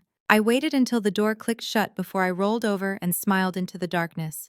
Go ahead, Brad. Deposit that money. Hand it to your bookie. Try to spend it. The moment you realize what you are holding, you will know exactly where you are headed. You just stole money from the dead, and tomorrow, the dead are coming to collect. I waited exactly 30 seconds after the door clicked shut before I slid out of bed. I did not need shoes. My socks made no sound on the hardwood floor as I followed the thief down the hallway. I knew exactly where Brad was going. He wasn't going to the bathroom, and he certainly wasn't going back to bed to cuddle with his wife. He was going to the kitchen, the only place in the house where he could turn on a light without waking Ebony. I stopped at the top of the stairs, peering through the banister into the foyer below. A sliver of yellow light spilled out from the kitchen doorway, cutting across the darkness like a warning. I moved down the stairs one careful step at a time. I could hear him muttering to himself a low, frantic stream of self-congratulation. I reached the bottom of the stairs and stood in the shadows of the dining room watching him. Brad was leaning against the granite island, the envelope ripped open on the counter. He was thumbing through the bills, his face illuminated by the under-cabinet lighting. He looked manic. He wasn't looking closely at the currency. He was just seeing the green ink and the numbers counting his salvation. 1,000, 2,000, 3,000. He let out a shaky laugh, shoving the money back into the envelope. He thought he had just stolen my future to pay for his past. I stepped into the light. You know, stealing from family is a new low even for you, Brad. Brad jumped so hard he nearly dropped the envelope. He spun around, clutching the money to his chest like a shield. When he saw it was just me, the panic in his eyes instantly dissolved, replaced by a sneer of pure arrogance. He didn't look ashamed. He didn't try to hide the money. He looked at me with the disdain of a king looking at a peasant who had dared to speak out of turn. I am not stealing, Sophia, he said, his voice smooth and dripping with condescension. I am commandeering assets. This money was wasted on you anyway. What were you going to do with it? Fix a truck that belongs in a junkyard. Buy more oversized hoodies to hide the fact that you have given up on life. I am putting this capital to work. I am saving this family while you play the victim. He took a step toward me, tucking the envelope into his back pocket. The shift in his demeanor was palpable. The money had given him false confidence. He wasn't just the desperate debtor anymore.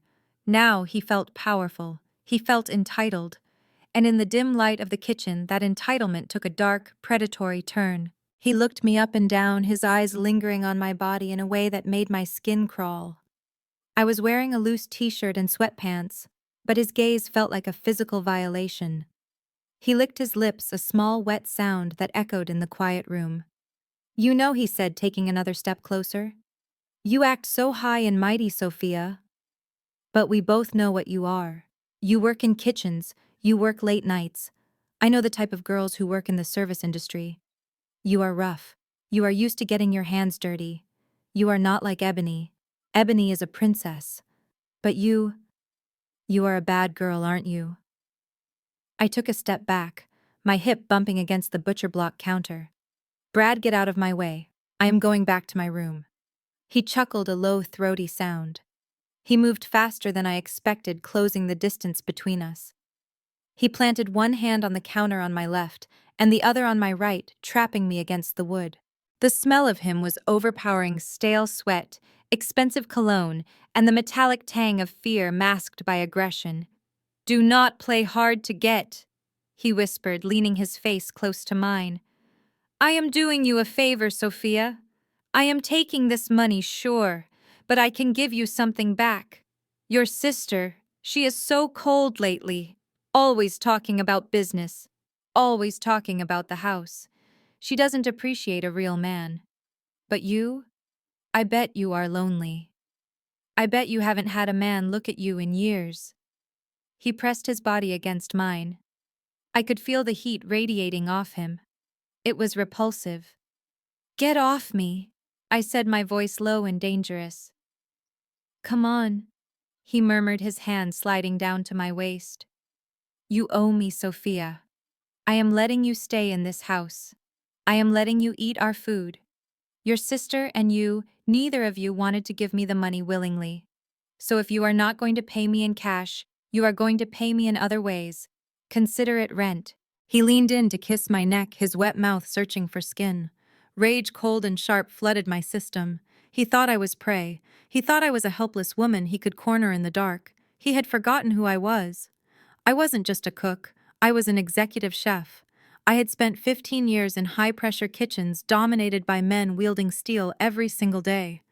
My right hand moved behind me on the counter. My fingers brushed against the wooden block. I didn't need to look. Muscle memory took over. My hand closed around the handle of a Wusthof paring knife, a 3-inch blade of German high-carbon steel that I kept razor-sharp. In one fluid motion, I brought the knife up. I didn't slash. I didn't stab. I simply placed the cold, flat side of the blade directly against his carotid artery right under his jawline. Brad froze. He felt the steel. He stopped breathing. I pressed the blade just hard enough to dent the skin but not break it. His eyes went wide, crossing slightly as he tried to look down at the weapon at his throat. "Back up," I commanded. He scrambled back, his hands flying up in surrender, stumbling over his own feet. He hit the island behind him, panting heavily. I stood my ground, the knife held steady in my hand, my grip professional and relaxed. I looked him dead in the eye. "You think because I work in a kitchen, I am easy?" I asked, my voice calm, almost conversational. "You have no idea what goes on in a professional kitchen, Brad. We work with fire and knives 12 hours a day. We break down whole carcasses before you even wake up in the morning." I took a step toward him, flipping the knife in my hand so the tip pointed directly at his chest. "Touch me again," I whispered, "and I swear to God I will debone you faster than I fillet a salmon. And I won't even leave a scratch on the floor." Brad was trembling now, the lust replaced by sheer terror. He stared at the knife, then at my face. He saw the truth in my eyes. I wasn't bluffing. You, you are crazy, he stammered. You are a psycho. I am a chef, I corrected. And I know exactly where all the major arteries are. Now give me back my money. He reached for his back pocket, but before he could pull out the envelope, the kitchen lights flooded on, blinding us both. What the hell is going on in here? We both snapped our heads toward the doorway. Ebony stood there wrapped in a silk robe, her face a mask of shock and fury. She looked at Brad, breathless and pressed against the island. She looked at me, holding a knife, but she didn't see a woman defending herself. She saw what she wanted to see. She saw her husband and her sister alone in the dark, breathing heavy with sexual tension thick in the air. Sophia Ebony shrieked, "What are you doing with my husband?" Brad, sensing a lifeline, immediately switched scripts. He pointed a shaking finger at me. "Ebony, thank God you are here. She came on to me. I came down for a glass of water and she cornered me. She tried to kiss me, and when I pushed her away, she pulled a knife. She is insane. She is trying to force me to sleep with her to get the house back." My jaw tightened. The lie was so absurd, so vile that for a second I was speechless. I looked at Ebony, waiting for her to see reason. Waiting for her to realize that her husband was a gambling addict who had just stolen from me. But Ebony didn't look at Brad. She marched right up to me, her eyes burning with hate. "I knew it," she spat. "I knew you were trash. You have been jealous of me my whole life. You want my life. You want my house. And now you want my husband. You dirty, desperate tramp." She looked at the knife in my hand. "Put that down before I call the police." I lowered the knife slowly, placing it back on the counter. I looked from Brad, who was smirking behind her back, to Ebony, who was vibrating with misplaced rage. "He has my money in his pocket, Ebony," I said quietly. "He stole it. And he tried to assault me. Liar." Ebony screamed. "Brad doesn't need your pathetic lottery money, and he certainly doesn't need you. Look at you. Who would want to touch you? You smell like grease and desperation." She grabbed Brad's arm, pulling him toward the door. "Come on, Brad. We are going upstairs. Lock your door. God knows what this animal will do next." Brad let her lead him away, casting one last triumphant look over his shoulder at me. He had the money. He had his wife on his side. He thought he had won. I stood alone in the kitchen, the silence rushing back in. I didn't cry. I didn't scream. I picked up the paring knife and calmly washed it in the sink, drying it with a towel. Let them think I am the villain. Let Ebony believe her husband is a saint. It only made the fall that was coming tomorrow so much sweeter. Brad had the fake money, Ebony had the fake narrative, and I had the knife. The stage was set. The funeral was in 6 hours, and I was going to serve a dish cold enough to freeze hell over. The Tuesday morning sun rose over Atlanta with a humid, oppressive weight, the kind of heat that sticks your shirt to your back the moment you step outside. It was a fitting atmosphere for the circus that was about to unfold. I stood in front of the mirror in the guest bathroom of my childhood home, adjusting the collar of a simple black dress I had bought at a thrift store 2 days ago. It was modest, faded and frayed at the hem. It was the uniform of the poor relation, the sister who had failed to launch. I pulled my hair back into a severe, messy bun and scrubbed my face clean of any makeup, letting the dark circles under my eyes stand out. I looked exhausted. I looked defeated. I looked exactly like the victim my sister and her husband needed me to be. Downstairs, I could hear the commotion of the main event beginning. The house was buzzing with activity, not the somber quiet of mourning, but the frantic energy of a stage production before the curtain rises. I walked down the stairs, keeping my head low. The front door was open, and a stream of florists were carrying in wreaths that cost more than my first car. Lilies. Thousands of them. The scent was overpowering, choking the air with a sickly sweet perfume that barely masked the smell of greed. I walked out to the driveway just as the limousine pulled up.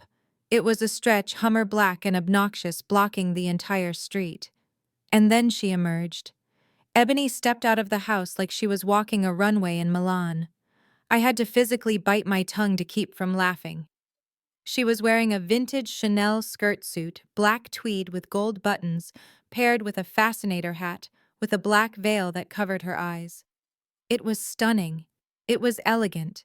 And I knew exactly where it came from. I had received the notification on my mother's secure banking app 3 days ago. A $5,000 charge at the Chanel boutique in Lenox Square. She had bought her funeral outfit with the credit card of the woman she was burying. She was holding a lace handkerchief, dabbing at dry eyes.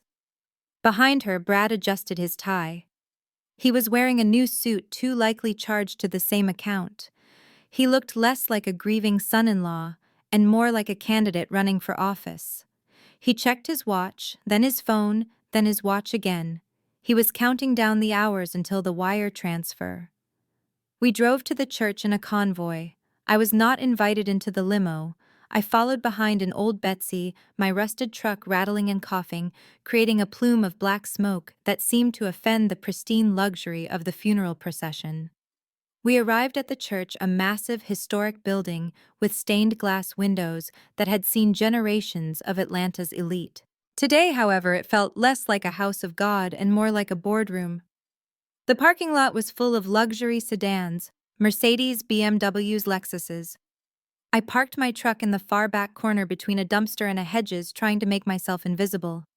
As I walked toward the entrance, I saw the crowd. There were easily 200 people milling about on the steps. I scanned the faces. I saw maybe 5 people who actually knew my mother. The rest were strangers. They were men in sharp suits talking on cell phones. They were women in designer sunglasses checking their makeup in compact mirrors. And then there were the others. Scattered through the crowd were 3 women dressed in exaggerated black mourning weeds, wailing loudly. One of them threw her hands up toward the sky, crying out, "Why, Lord, why?" I stopped in my tracks. I had never seen this woman in my life. My mother didn't know her. Ebony had hired professional mourners. She had actually paid strangers to create a spectacle of grief because she knew her own tears wouldn't be convincing enough. It was grotesque. It was a performance art piece on narcissism. I made my way to the sanctuary doors. A large man in a suit with an earpiece stopped me. He looked at my dress, my scuffed shoes, and my messy hair. "Excuse me, miss," he said, his voice flat. "The front pews are reserved for immediate family and VIP guests. General seating is in the back or the balcony." "I am immediate family," I said quietly. "I am her daughter. Sophia." The usher looked down at a clipboard. He ran his finger down a list. I saw the names: Ebony, Brad, then a list of Brad's business partners. My name was not in the VIP section. It was listed at the very bottom under general admission. "I am sorry," he said, not sounding sorry at all. Mrs. Ebony gave strict instructions. "The front is for those participating in the service. You are listed for row 40. Row 40. The very last row, right next to the exit doors." Ebony had physically marginalized me, pushing me as far away from the pulpit and the truth as possible. She wanted me invisible. She wanted me silent. I nodded, bowing my head. "I understand," I whispered. "I will sit in the back." I walked down the long aisle, feeling the eyes of the crowd on me. They weren't looking at me with sympathy. They were looking at me with judgment. I could hear the whispers. "That is the other sister. The one who didn't make anything of herself. Look at her shoes. Disgraceful." I reached the back row and sat down on the hard wooden pew. From here, I had a panoramic view of the deception. The sanctuary filled up quickly. Brad was working the room like it was a networking mixer. I watched him shake hands with a man I recognized as a local real estate developer. Brad leaned in, whispering something, then patted his breast pocket, the pocket where he kept his phone, and likely the fake waiver I had signed. He was closing the deal. He was probably promising the developer that the demolition crews could start on Wednesday.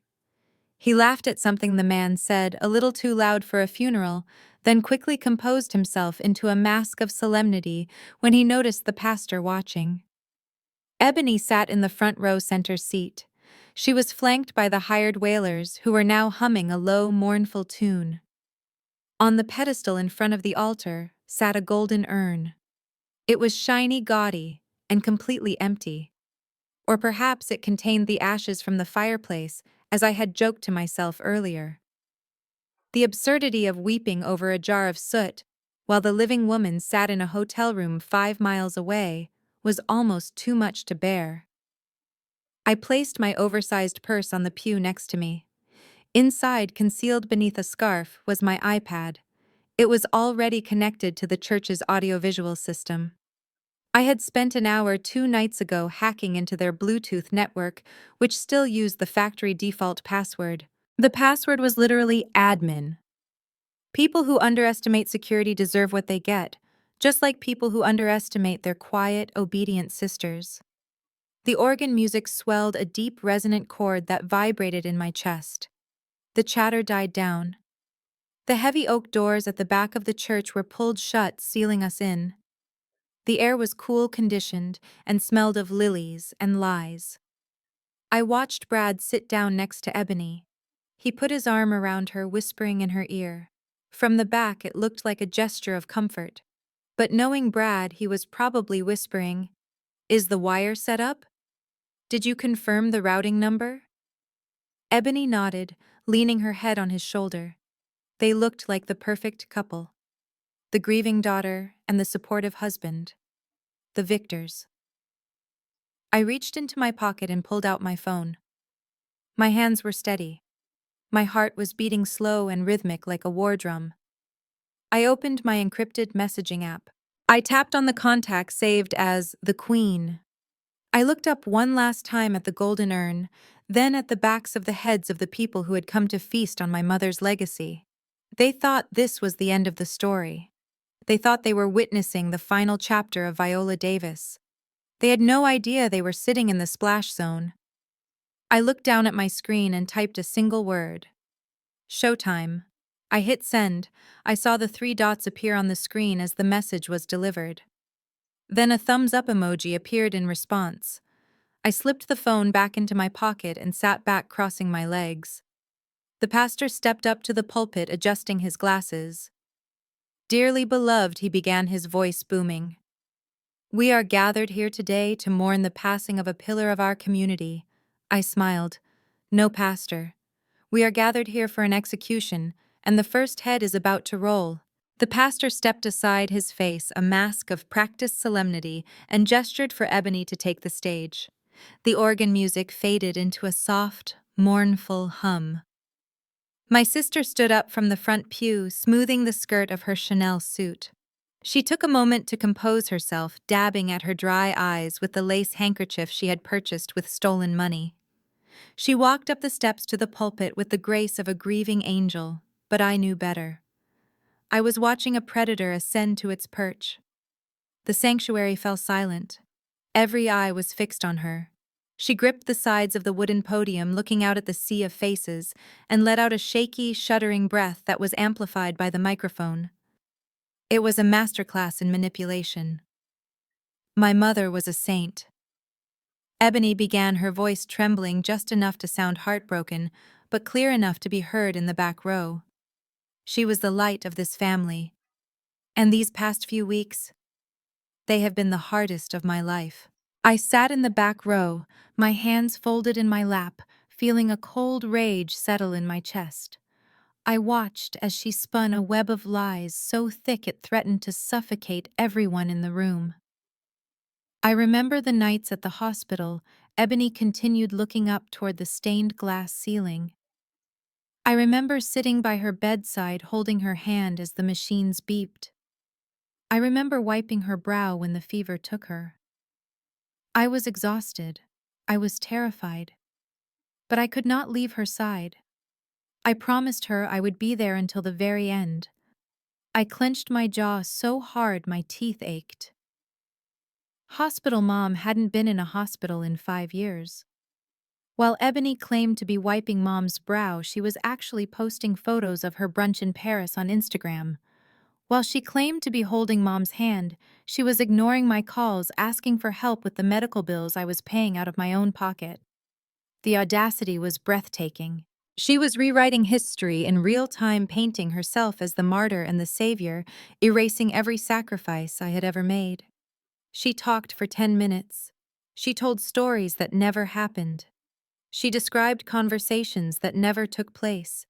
She even stole a memory of mine the time Mom taught me to make her signature peach cobbler, and claimed it was her memory, saying Mom had passed the secret recipe down to her on her deathbed. The irony was that Ebony couldn't boil water without burning it, and the recipe she was talking about was currently sitting in the cookbook she had tossed into the back seat of my truck. Then came the pivot. I saw Brad sit up straighter in the front pew. This was the moment they had been waiting for. This was the cash grab. But Mom did not want us to dwell on sadness, Ebony said, her voice gaining strength. She wanted to leave a legacy. She wanted to help others. That is why, in accordance with her final wishes, Brad and I have established the Viola Davis Memorial Foundation. Brad stood up on cue holding a large poster board with a QR code and banking information printed on it. He placed it on an easel next to the empty urn. "We are asking that in lieu of flowers you donate to this fund," Ebony announced. "All proceeds will go toward helping elderly women with heart conditions. It is what Mom would have wanted." I pulled out my phone, keeping it low. I scanned the QR code with my camera. It didn't take me to a registered 501c3 charity page. It redirected to a private holding account. I recognized the routing number immediately. It was a shell account in the Cayman Islands. I had seen the paperwork for it on Brad's laptop when I hacked his email 2 days ago. They weren't collecting money for charity. They were funneling donations from our friends and neighbors directly into Brad's escape fund. They were robbing the mourners at a fake funeral. Ebony wasn't finished, though. She had secured the money, now she needed to secure her status. She needed to destroy me one last time to ensure no one would believe me if I ever tried to speak up. She looked down at the front row, then slowly lifted her gaze until she found me sitting in the shadows of the back pew. The spotlight hit her face, illuminating the smug satisfaction in her eyes. "You know family is complicated," she sighed into the microphone. "We all make choices. I chose to stay. I chose to care for my mother. But not everyone has that strength." The crowd turned, heads swiveled in the pews. Hundreds of eyes landed on me. I felt the weight of their judgment.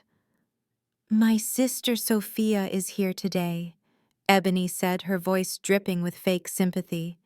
"She is sitting in the back, and I want you all to know, I do not blame her. Mom did not blame her. Even though Sophia was not there at the end, even though she could not contribute financially or emotionally to Mom's care, even though she chose to distance herself while I carried the burden, Mom forgave her." She paused for dramatic effect. The silence in the room was deafening. I could hear the whispers. Ungrateful. Cold. How could she? And so do I. Ebony continued, looking directly at me with a smile that was pure venom. "Sophia, I forgive you for abandoning us. I forgive you for your failures. You are still my sister. And even though you have nothing to offer this family, we will always pray for you." It was the perfect assassination. She had painted me as the prodigal failure and herself as the benevolent saint. If I stayed silent, I accepted the narrative. If I screamed, I looked like the crazy, jealous sister she had warned everyone about. But I wasn't going to scream, and I wasn't going to stay silent. I reached into my purse and wrapped my hand around the cold metal of the wireless microphone I had paired with the church's sound system 10 minutes ago. I stood up. The movement caught the attention of the people in the back rows. They shifted, looking at me with curiosity. I didn't walk toward the front. I didn't need to. I just stood there, tall and calm in my frayed black dress. I flipped the switch on the microphone. A sharp squeal of feedback cut through the air, causing everyone to wince. The sound system crackled as my frequency overrode the pulpit mic. Ebony jumped back, looking confused. She tapped her microphone, thinking it was a technical glitch. I held my microphone up to my lips. My voice boomed through the sanctuary speakers louder and clearer than hers. "You speak beautifully, sister," I said. The entire church gasped. Ebony's head snapped up. Brad spun around in his seat, his eyes wide with panic. The pastor looked around frantically, trying to figure out where the sound was coming from. Sophia Ebony hissed, her voice barely audible over the main speakers now that I had hijacked the channel. "Sit down, you are embarrassing yourself." I took a step into the aisle. I didn't look at the crowd. I looked straight at her. "You have a wonderful memory, Ebony," I continued, my voice echoing off the vaulted ceiling. "You remember the hospital. You remember the last breath. You remember the peach cobbler recipe." I started walking slowly down the center aisle. The sea of people parted for me, their faces a mixture of shock and anticipation. "But you forgot one thing," I said, my voice dropping an octave, becoming deadly serious. "You forgot that while you can fake a tear and you can fake a will and you can certainly fake a charity fund, you cannot fake the truth forever." I stopped 10 rows from the front. I was close enough now to see the sweat breaking out on Brad's forehead. I was close enough to see the fear behind Ebony's veil. "You said Mom forgave me," I said. "That is very generous of her, considering she is the one who told me what you did." Ebony laughed, a nervous, high-pitched sound. "She is grief-stricken," she told the crowd. "She is hallucinating. Someone get her out of here." Brad jumped up, signaling to the ushers. "Get her! She is ruining the service." Two large men started moving toward me from the side aisles. I didn't flinch. I just raised my voice, letting it thunder through the church. "You claim you heard her last words, Ebony, but I think you are confused, because the dead cannot lie." I looked up at the choir loft where the projection screen was lowered. "But the living," I said, pointing at her, "certainly can. And unfortunately for you, the person you are burying today has a lot to say." I pressed the button on my phone in my pocket. The lights in the sanctuary dimmed. The giant screen behind Ebony flickered to life. And the gasps that followed were not of surprise. They were of pure, unadulterated horror. The massive projection screen descended from the ceiling behind the pulpit, moving with a slow mechanical hum that seemed deafening in the silent church. Ebony turned around, her face, a mask of confusion that quickly morphed into terror as the white canvas locked into place. I stood in the aisle, my thumb hovering over the play button on my phone screen. I did not look at my sister. I looked at the hundreds of people who had come here to mourn a woman they barely knew, a woman whose memory was being desecrated for profit. I took a deep breath, savoring the moment. This was not just revenge, this was an exorcism. I pressed the button. The church speakers, which had just amplified Ebony's tearful eulogy, crackled with a sudden sharp burst of static. Then a voice filled the room. It was not the voice of God. It was the voice of Brad. The audio quality was crystal clear, captured by the high-fidelity bugs I had planted in their bedroom. "Is she dead yet?" Brad's voice boomed through the sanctuary, dripping with impatience and cruelty. The sound was so loud it rattled the stained glass windows. "I have the realtor breathing down my neck, Ebony. If that damn old lady does not die by Tuesday, we lose the deal. Why is she holding on? She is useless. She is just a vegetable draining our bank account." The gasps from the congregation were immediate and visceral.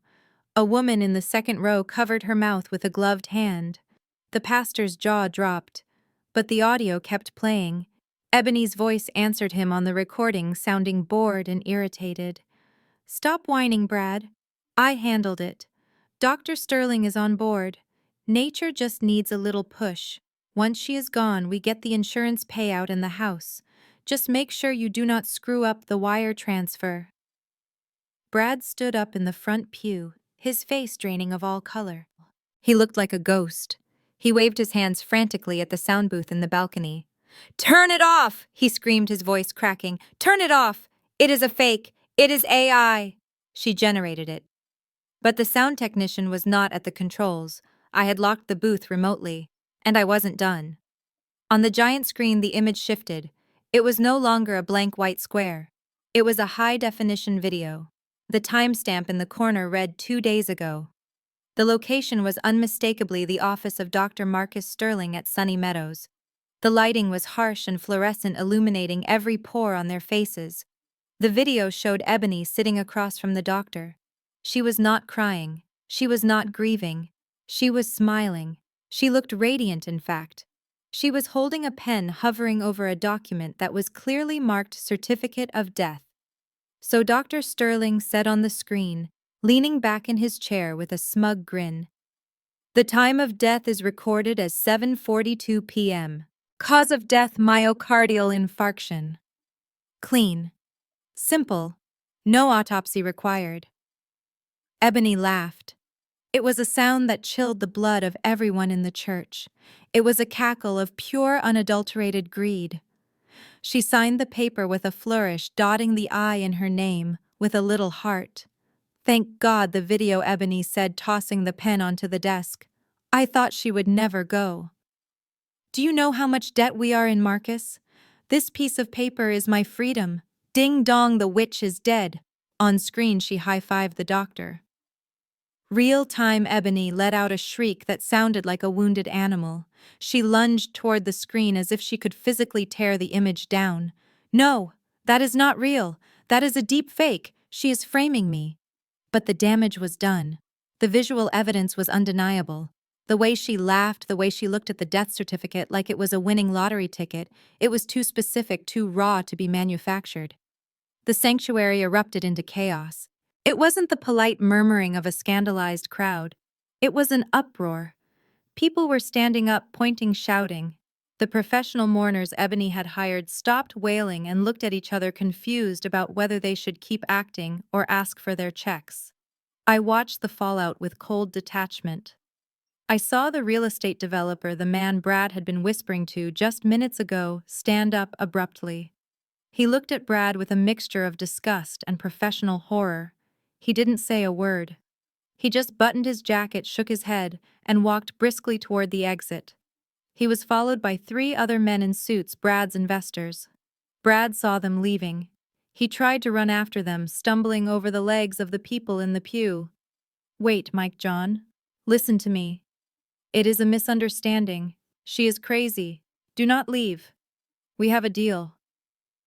One of the men turned back, his voice cutting through the noise. We do not do business with frauds, Brad. Lose my number. Brad collapsed against the wall, watching his financial salvation walk out the door. He looked at me, his eyes filled with a murderous rage, but he was powerless. He was drowning, and I was the one holding the hose. Ebony was having a meltdown at the altar. She was grabbing the microphone stand, shaking it, screaming at the pastor to do something. You let her do this. You are in on it. I will sue this church. I will sue everyone. The pastor stepped back from her, looking at her as if she were possessed. Mrs. Davis. Please, he stammered. Please respect the house of God. Respect. Ebony screamed, her voice shredding. I paid for this service. I paid for these flowers. I own this funeral.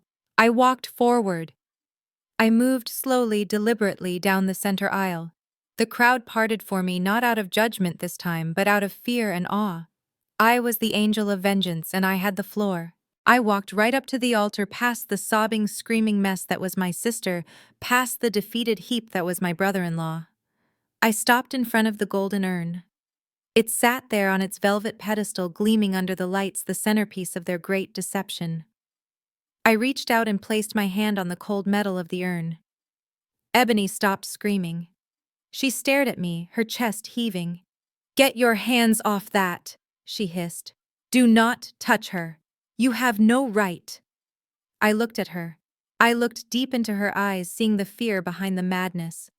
She knew the game was over, but she was still trying to bluff her way through the final hand. You kept asking why I did not cry, Ebony. I said, my voice magnified by the microphone I was still holding. You told everyone I was cold. You told everyone I abandoned Mom. I tapped the lid of the urn. It made a hollow metallic ring. But there is a reason I am not crying over this urn, sister. I unscrewed the lid. The threads ground together with a harsh scratching sound. Ebony lunged forward to stop me, but the large security guard, the one who had tried to stop me earlier, stepped in her way. He had seen enough. He crossed his arms, blocking her path. I lifted the lid. I tilted the urn forward so the front row could see the contents. Inside was a pile of gray, gritty dust. It looked like ash, but it smelled like charred oak and newspaper. "You paid $3,000 for this urn," I said. "And you paid Dr. Sterling $5,000 for the death certificate. But you really should have checked the contents before you put on this show." I reached into the urn and pulled out a small, half-burnt piece of paper that was mixed in with the ash. I held it up. It was a corner of a Domino's pizza coupon. "You asked where Mom is," I said, looking at the stunned congregation. "She is not in this jar. This is ash from my fireplace in Chicago. I scooped it out before I drove down here." I dropped the coupon back into the urn and dusted off my hands. "Mom is not dead, Ebony. She is watching this entire funeral via live stream from a hotel room in downtown Atlanta. And I think she has seen enough." I turned to the back of the church and pointed at the heavy oak doors. "Open the doors," I commanded. The doors swung open, flooding the sanctuary with blinding daylight. And there, silhouetted against the sun, stood a figure in a bright red suit, very much alive and very, very angry. The heavy oak doors of the church did not just open, they burst outward as if pushed by the hand of divine judgment itself. A blinding column of midday Georgia sunlight flooded into the dim sanctuary, cutting through the stale air and the scent of expensive lilies. The congregation shielded their eyes, squinting against the sudden glare. For a moment, all anyone could see was a silhouette framed in the doorway. It was not a ghost. It was not a spirit rising from the grave. It was a woman of flesh and blood, standing tall and unyielding. My mother, Viola Davis, stepped across the threshold. She was not wearing the hospital gown Ebony had described in her lies, nor was she the frail, confused, elderly woman Brad had mocked in his recordings. She was wearing a blood-red power suit that was tailored to perfection, the color of rage and vitality. Her hair was done up in an elegant twist, and she wore gold jewelry that caught the light, sending sparkles dancing across the terrified faces of her family. She did not walk with a cane. She walked with the purposeful stride of a general entering a battlefield to execute traitors. Flanking her on the left was Mr. Henderson, our family attorney, clutching a thick black briefcase.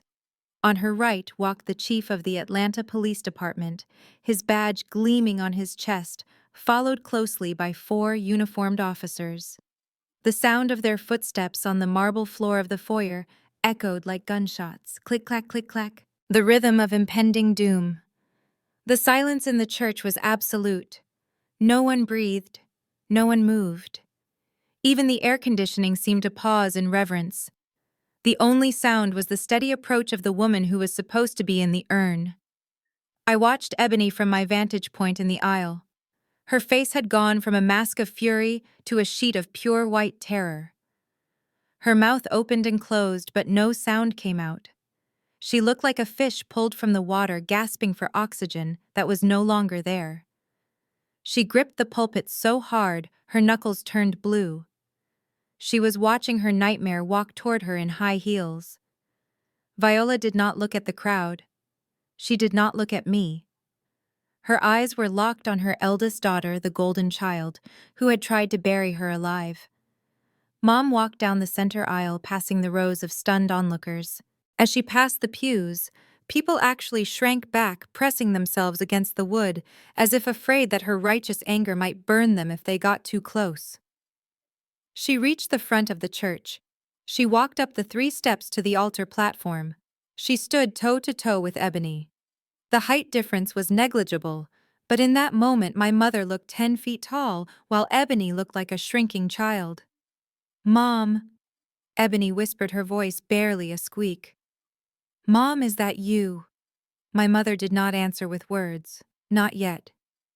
She drew her hand back slowly, deliberately, giving Ebony a split second to realize what was coming. Then she swung. The sound of the slap was louder than the organ music had been. It was a sharp, cracking thunderclap that seemed to freeze time. Ebony's head snapped to the side with violent force. Her expensive fascinator hat went flying off her head, tumbling down the steps to land at the feet of the security guard.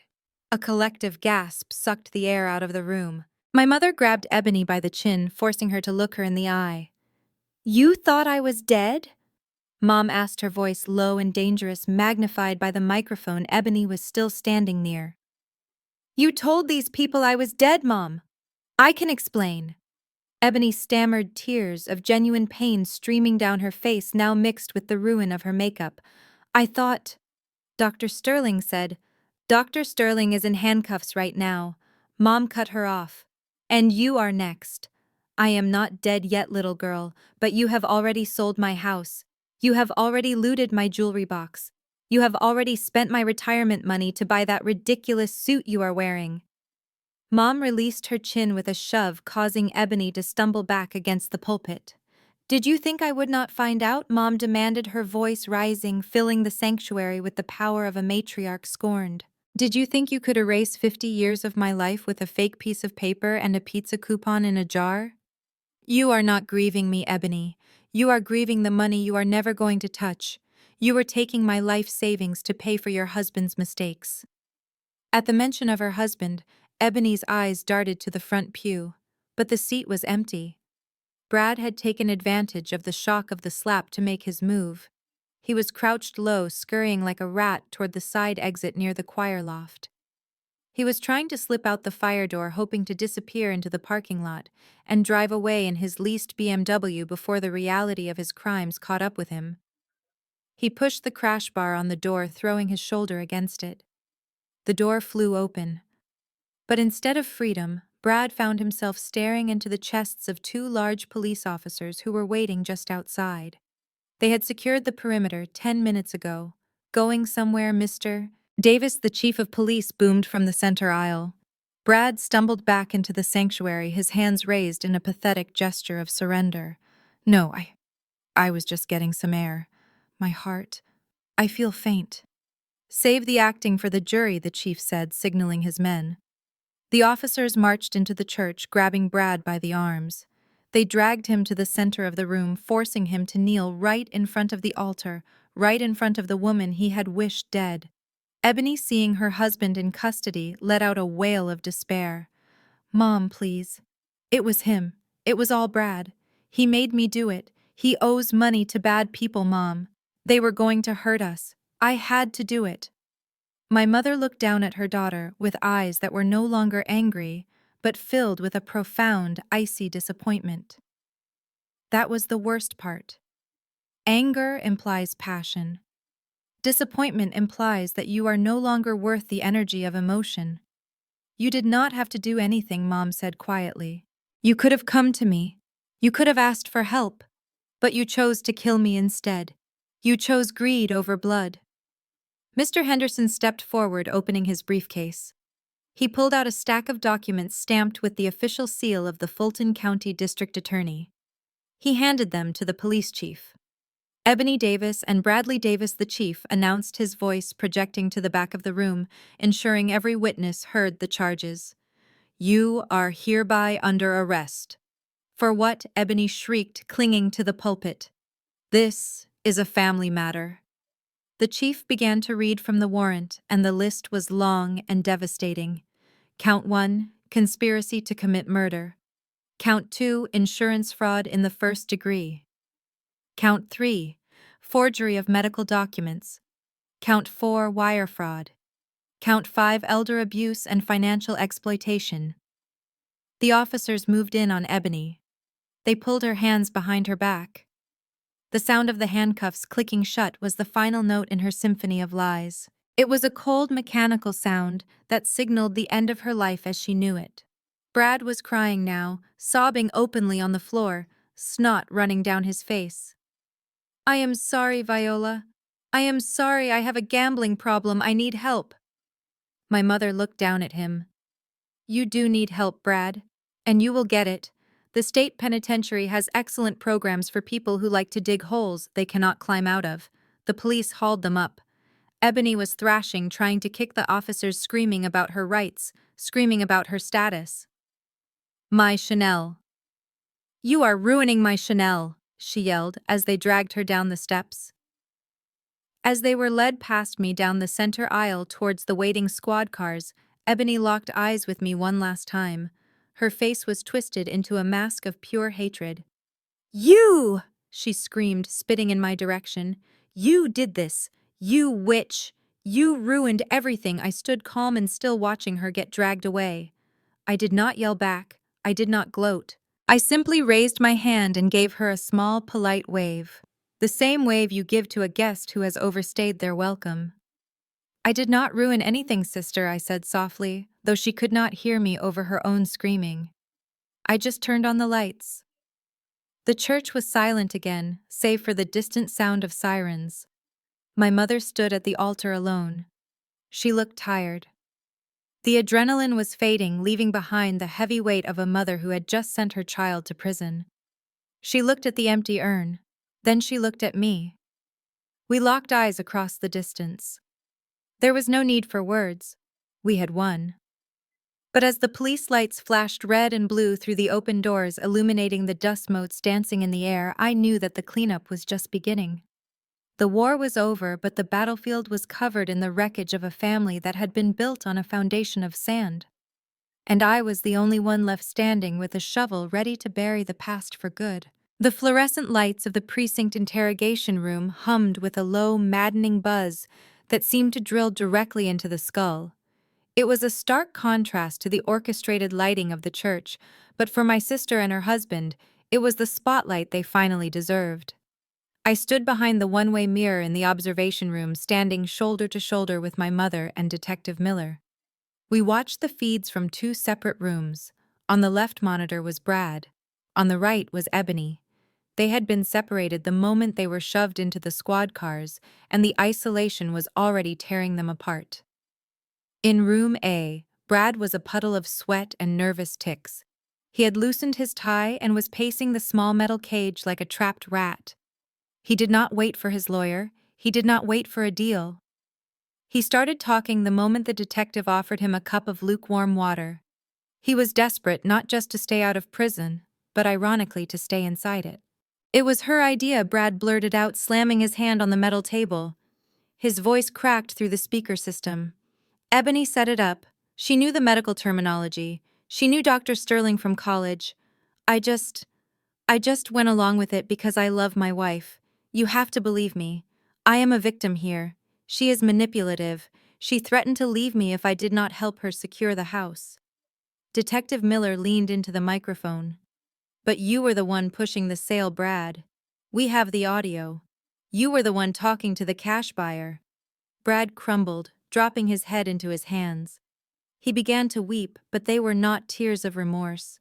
They were tears of terror. You do not understand, he sobbed. I owe money to the wrong people. I owe $800,000 to a bookie named Rocco in Atlantic City. He told me if I did not have the cash by Tuesday, he was going to send a crew to break my legs and then burn down whatever house I was living in. I watched my mother's face as she listened. She did not look surprised. She just shook her head slowly. So he was going to sell my home to pay off a gambling debt and then likely get us all killed when the money ran out anyway, she whispered. On the screen, Brad looked up at the camera, his eyes wild. Please, officer, you have to keep me in custody. Do not let me out on bail. If I walk out those doors, Rocco will find me. I am safer in a cell. I will tell you everything. I will testify against Ebony. Just do not let me go. It was pathetic. The man who had strutted around my mother's house wearing my father's watch was now begging to be incarcerated for his own protection. He had gambled his life away and lost. We turned our attention to the monitor for room B.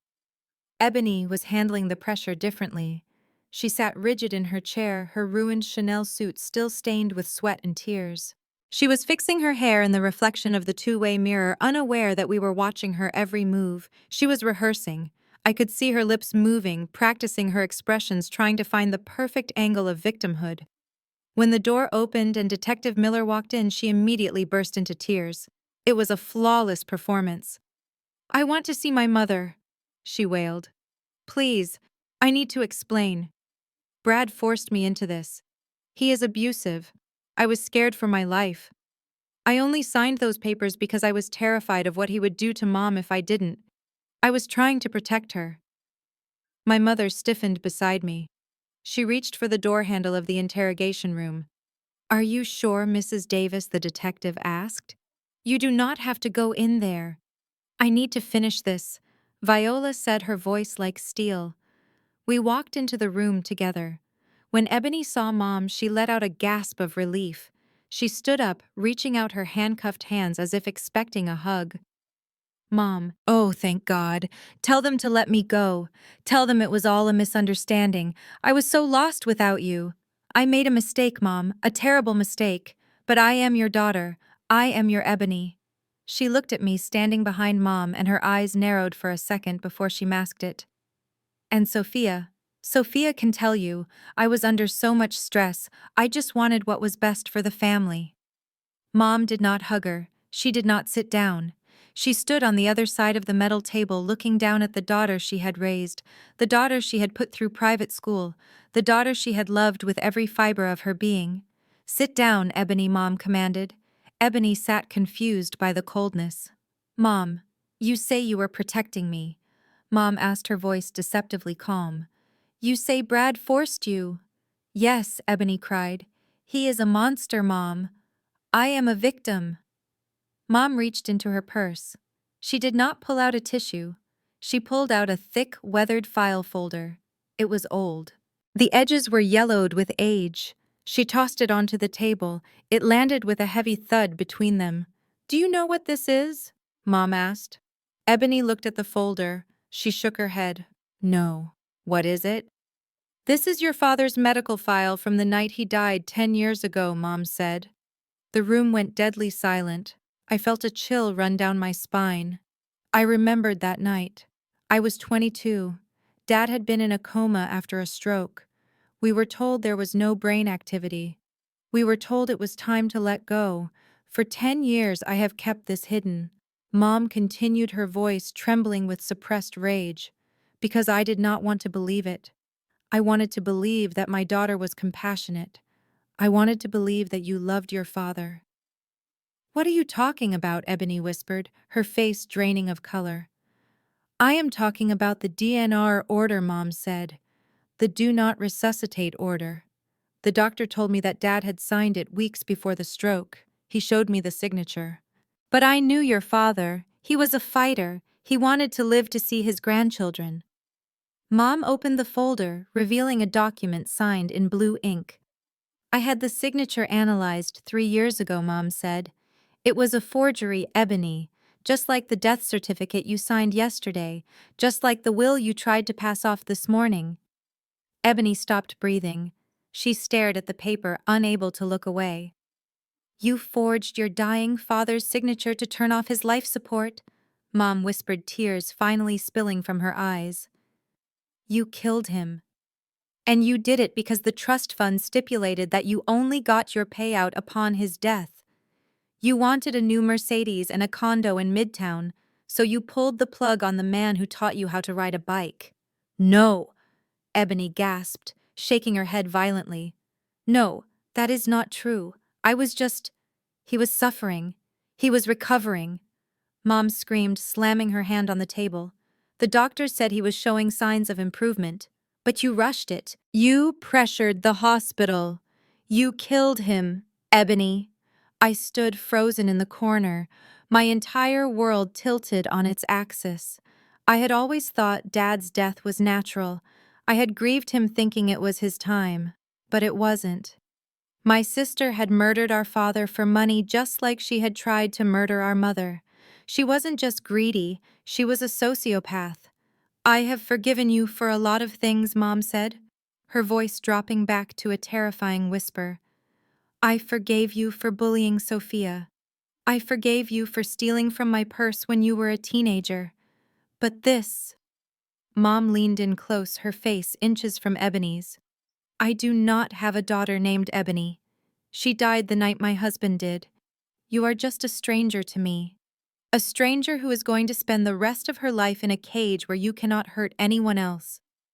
Mom turned around and walked to the door. She did not look back. "Mom, no, don't leave me!" Ebony screamed, struggling against her handcuffs. "Mom, please, I am sorry. I will fix it." Mom walked out of the room, leaving the heavy metal door open. Ebony was sobbing, putting her head on the table, wailing like a banshee. She was broken. She was exposed. She was alone. I did not leave with Mom. I stayed. I walked over to the table and stood where my mother had stood. Ebony looked up at me, her eyes red and swollen. She saw me standing there in my thrift store dress, and for a second she tried to rally. She tried to find that old superiority. "Are you happy now?" she hissed through her teeth. "You finally won. You turned her against me. I hope you enjoy counting your pennies, Sophia. You are still nothing. You are still just the help." I looked at her, and for the first time in my life I did not feel anger. I felt pity. I reached into my purse and pulled out a business card. It was thick, heavy cardstock with gold-embossed lettering. It did not say line cook. It said Sophia Davis, owner and executive chef, the Obsidian Group. I placed the card on the table next to the evidence of her crimes. "I am not the help, Ebony," I said, my voice calm and steady. "I am the one who just bought your husband's debt from Rocco." Ebony stared at the card, her mouth falling open. "That is right," I said, leaning in. "I own the debt, which means I own Brad. And since you signed that joint liability clause on your marriage license, I own you too. The lawyers will be in touch to liquidate your assets, your car, your clothes, even that fake Chanel suit you are wearing. It all belongs to me now." I turned and walked toward the door. "Enjoy prison, sister," I called back over my shoulder. "I hear the kitchen duty is brutal. Maybe you can finally learn how to cook." I walked out of the interrogation room and heard the guttural scream of a woman who had lost absolutely everything echoing down the hallway. It was the sweetest sound I had ever heard.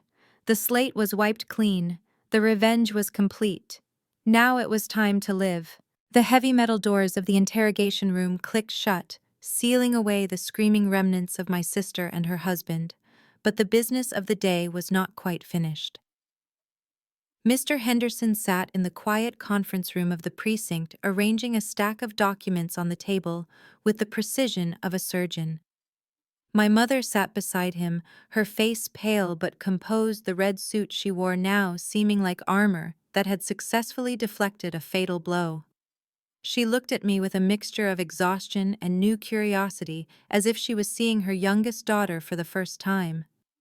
Mr. Henderson cleared his throat and opened the file I had given him earlier. He looked at my mother and smiled, a rare, genuine expression that softened his sharp features.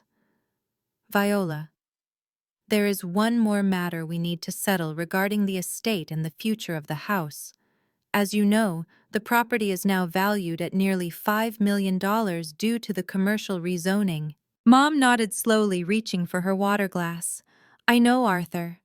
And without Ebony or Brad to manage it, I suppose I should just sell it. It is too much house for one woman. I do not want the memories of what happened there to haunt me." "You do not have to sell it to a stranger." "Mom," I said, stepping forward from the corner of the room. Mr. Henderson slid a contract across the table. "Sophia has made a formal offer, Viola. She wants to purchase the property from you, full market value, $5 million, cash." Mom dropped her glass. It didn't break, but water spilled onto the table, a small puddle spreading like her disbelief. She looked from the lawyer to me, her eyes wide. "Sophia, what are you talking about? $5 million, you are a chef. I know you work hard, baby, but—" I sat down across from her, taking her trembling hands in mine. "Mom, I am not just a chef. Do you remember the restaurant Brad applied to last year? The high-end steakhouse downtown? The Obsidian?" He wouldn't shut up about how he was perfect for the general manager position. Mom nodded, confused. "Yes, he was furious when he didn't get the job. He said the owner was some recluse who didn't understand talent." I smiled, a small secret smile. "I am the owner, Mom. I am the recluse. The Obsidian Group isn't just one restaurant. It is a portfolio of 6 venues across Chicago and Atlanta. I started investing my salary 10 years ago when everyone thought I was just chopping vegetables. I built it brick by brick while Ebony was busy buying handbags. I reached into my bag and pulled out a photocopy of a rejection letter. It was dated 8 months ago. It was addressed to Bradley Davis, informing him that he lacked the necessary qualifications for management. At the bottom was a signature in black ink. S. Davis. Brad didn't get the job because I reviewed his application, I said quietly. I knew he was stealing from you even then, Mom. But I couldn't prove it. I knew he would run my business into the ground, just like he did your finances. So I rejected him. And today, I am buying your house so you never have to worry about money again. The $5 million goes into your personal account. You can travel. You can rest. You can live in the house or turn it into a museum for all I care. But it stays in the family. The right family. Mom stared at the letter, then at me. Tears welled up in her eyes again, but these were different. They were tears of pride, of relief, of overwhelming vindication. She didn't say a word. She just squeezed my hand so hard I thought my fingers might break. 3 weeks later, the air in Atlanta had shifted. The oppressive humidity had broken, giving way to a crisp, golden autumn. I sat on the wrap-around porch of the house in Buckhead, my legs curled under me on the swing that my father had built 40 years ago. The lawn was immaculate again. I had hired a landscaping crew to replant the hydrangeas Brad had trampled. The dumpster was gone. The for sale sign was gone. The house looked like it was taking a deep breath after holding it for too long. Mom walked out onto the porch carrying a silver tray with 2 steaming porcelain cups. She looked 10 years younger. The stress lines around her mouth had softened, and she was humming a tune I hadn't heard her sing since I was a child. She set the tray down and sat beside me, looking out over the oak trees that lined our property. It is quiet, she said, sipping her tea. Earl Grey, just the way she liked it. It is, I agreed. The silence of peace, Mom. Not the silence of secrets. We sat there for a long time watching the sun dip below the horizon, painting the sky in shades of bruised purple and fiery orange. It was the kind of evening that makes you believe in second chances. I had transferred the $5 million 2 days ago. Mom had immediately booked a cruise to the Mediterranean for the spring. She was talking about taking painting classes. She was talking about living. The peace was interrupted by the shrill ring of the landline phone inside the house. We both stiffened out of habit. The old cordless phone sat on the small table between us. I had plugged it back in yesterday mostly for emergencies. It rang again, and again. I looked at the caller ID. It read Fulton County Correctional Facility. Mom looked at the phone, then at me. Her expression hardened. She didn't move to answer it. She just took another sip of tea. I picked up the handset. I pressed the talk button. There was a crackle of static, and then a robotic voice spoke. You have a collect call from an inmate at the Fulton County Jail. Ebony Davis. To accept charges, press 1. To refuse, hang up. I pressed 1. The line clicked and I heard heavy breathing on the other end. It sounded desperate, ragged, and wet. Mom, is that you? It was Ebony. Her voice was unrecognizable. The arrogance was gone, scraped away by 3 weeks of prison food and cold concrete. Mom, please do not hang up. I used my one call for the week. I need bail money. The public defender says if I can post bond, I can fight this from the outside. Mom, it is awful in here. They took my shoes. The women are mean. I am scared, Mom. Please. I know you have the money now. I know Sophia bought the house. Just 100,000. That is all I need. I held the phone a few inches from my ear so Mom could hear. Mom stared at the device, her face completely blank. She didn't shake her head. She didn't nod. She just looked out at the sunset and took a bite of a tea cookie.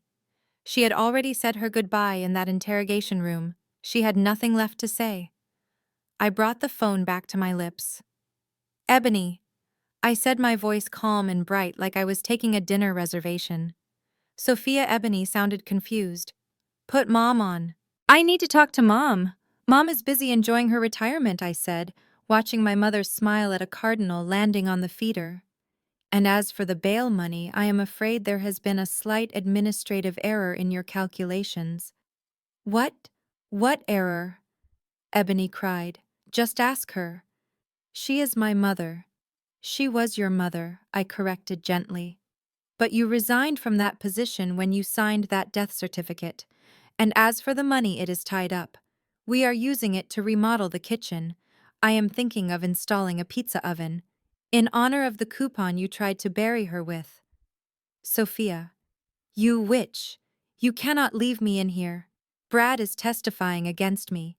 He is blaming me for everything I know, I said soothingly. We sent Brad a fruit basket. He is singing like a canary. It is quite the performance. Better than your eulogy, actually. Sophia. Please listen, Ebony. I have to go, I said, my thumb hovering over the end call button.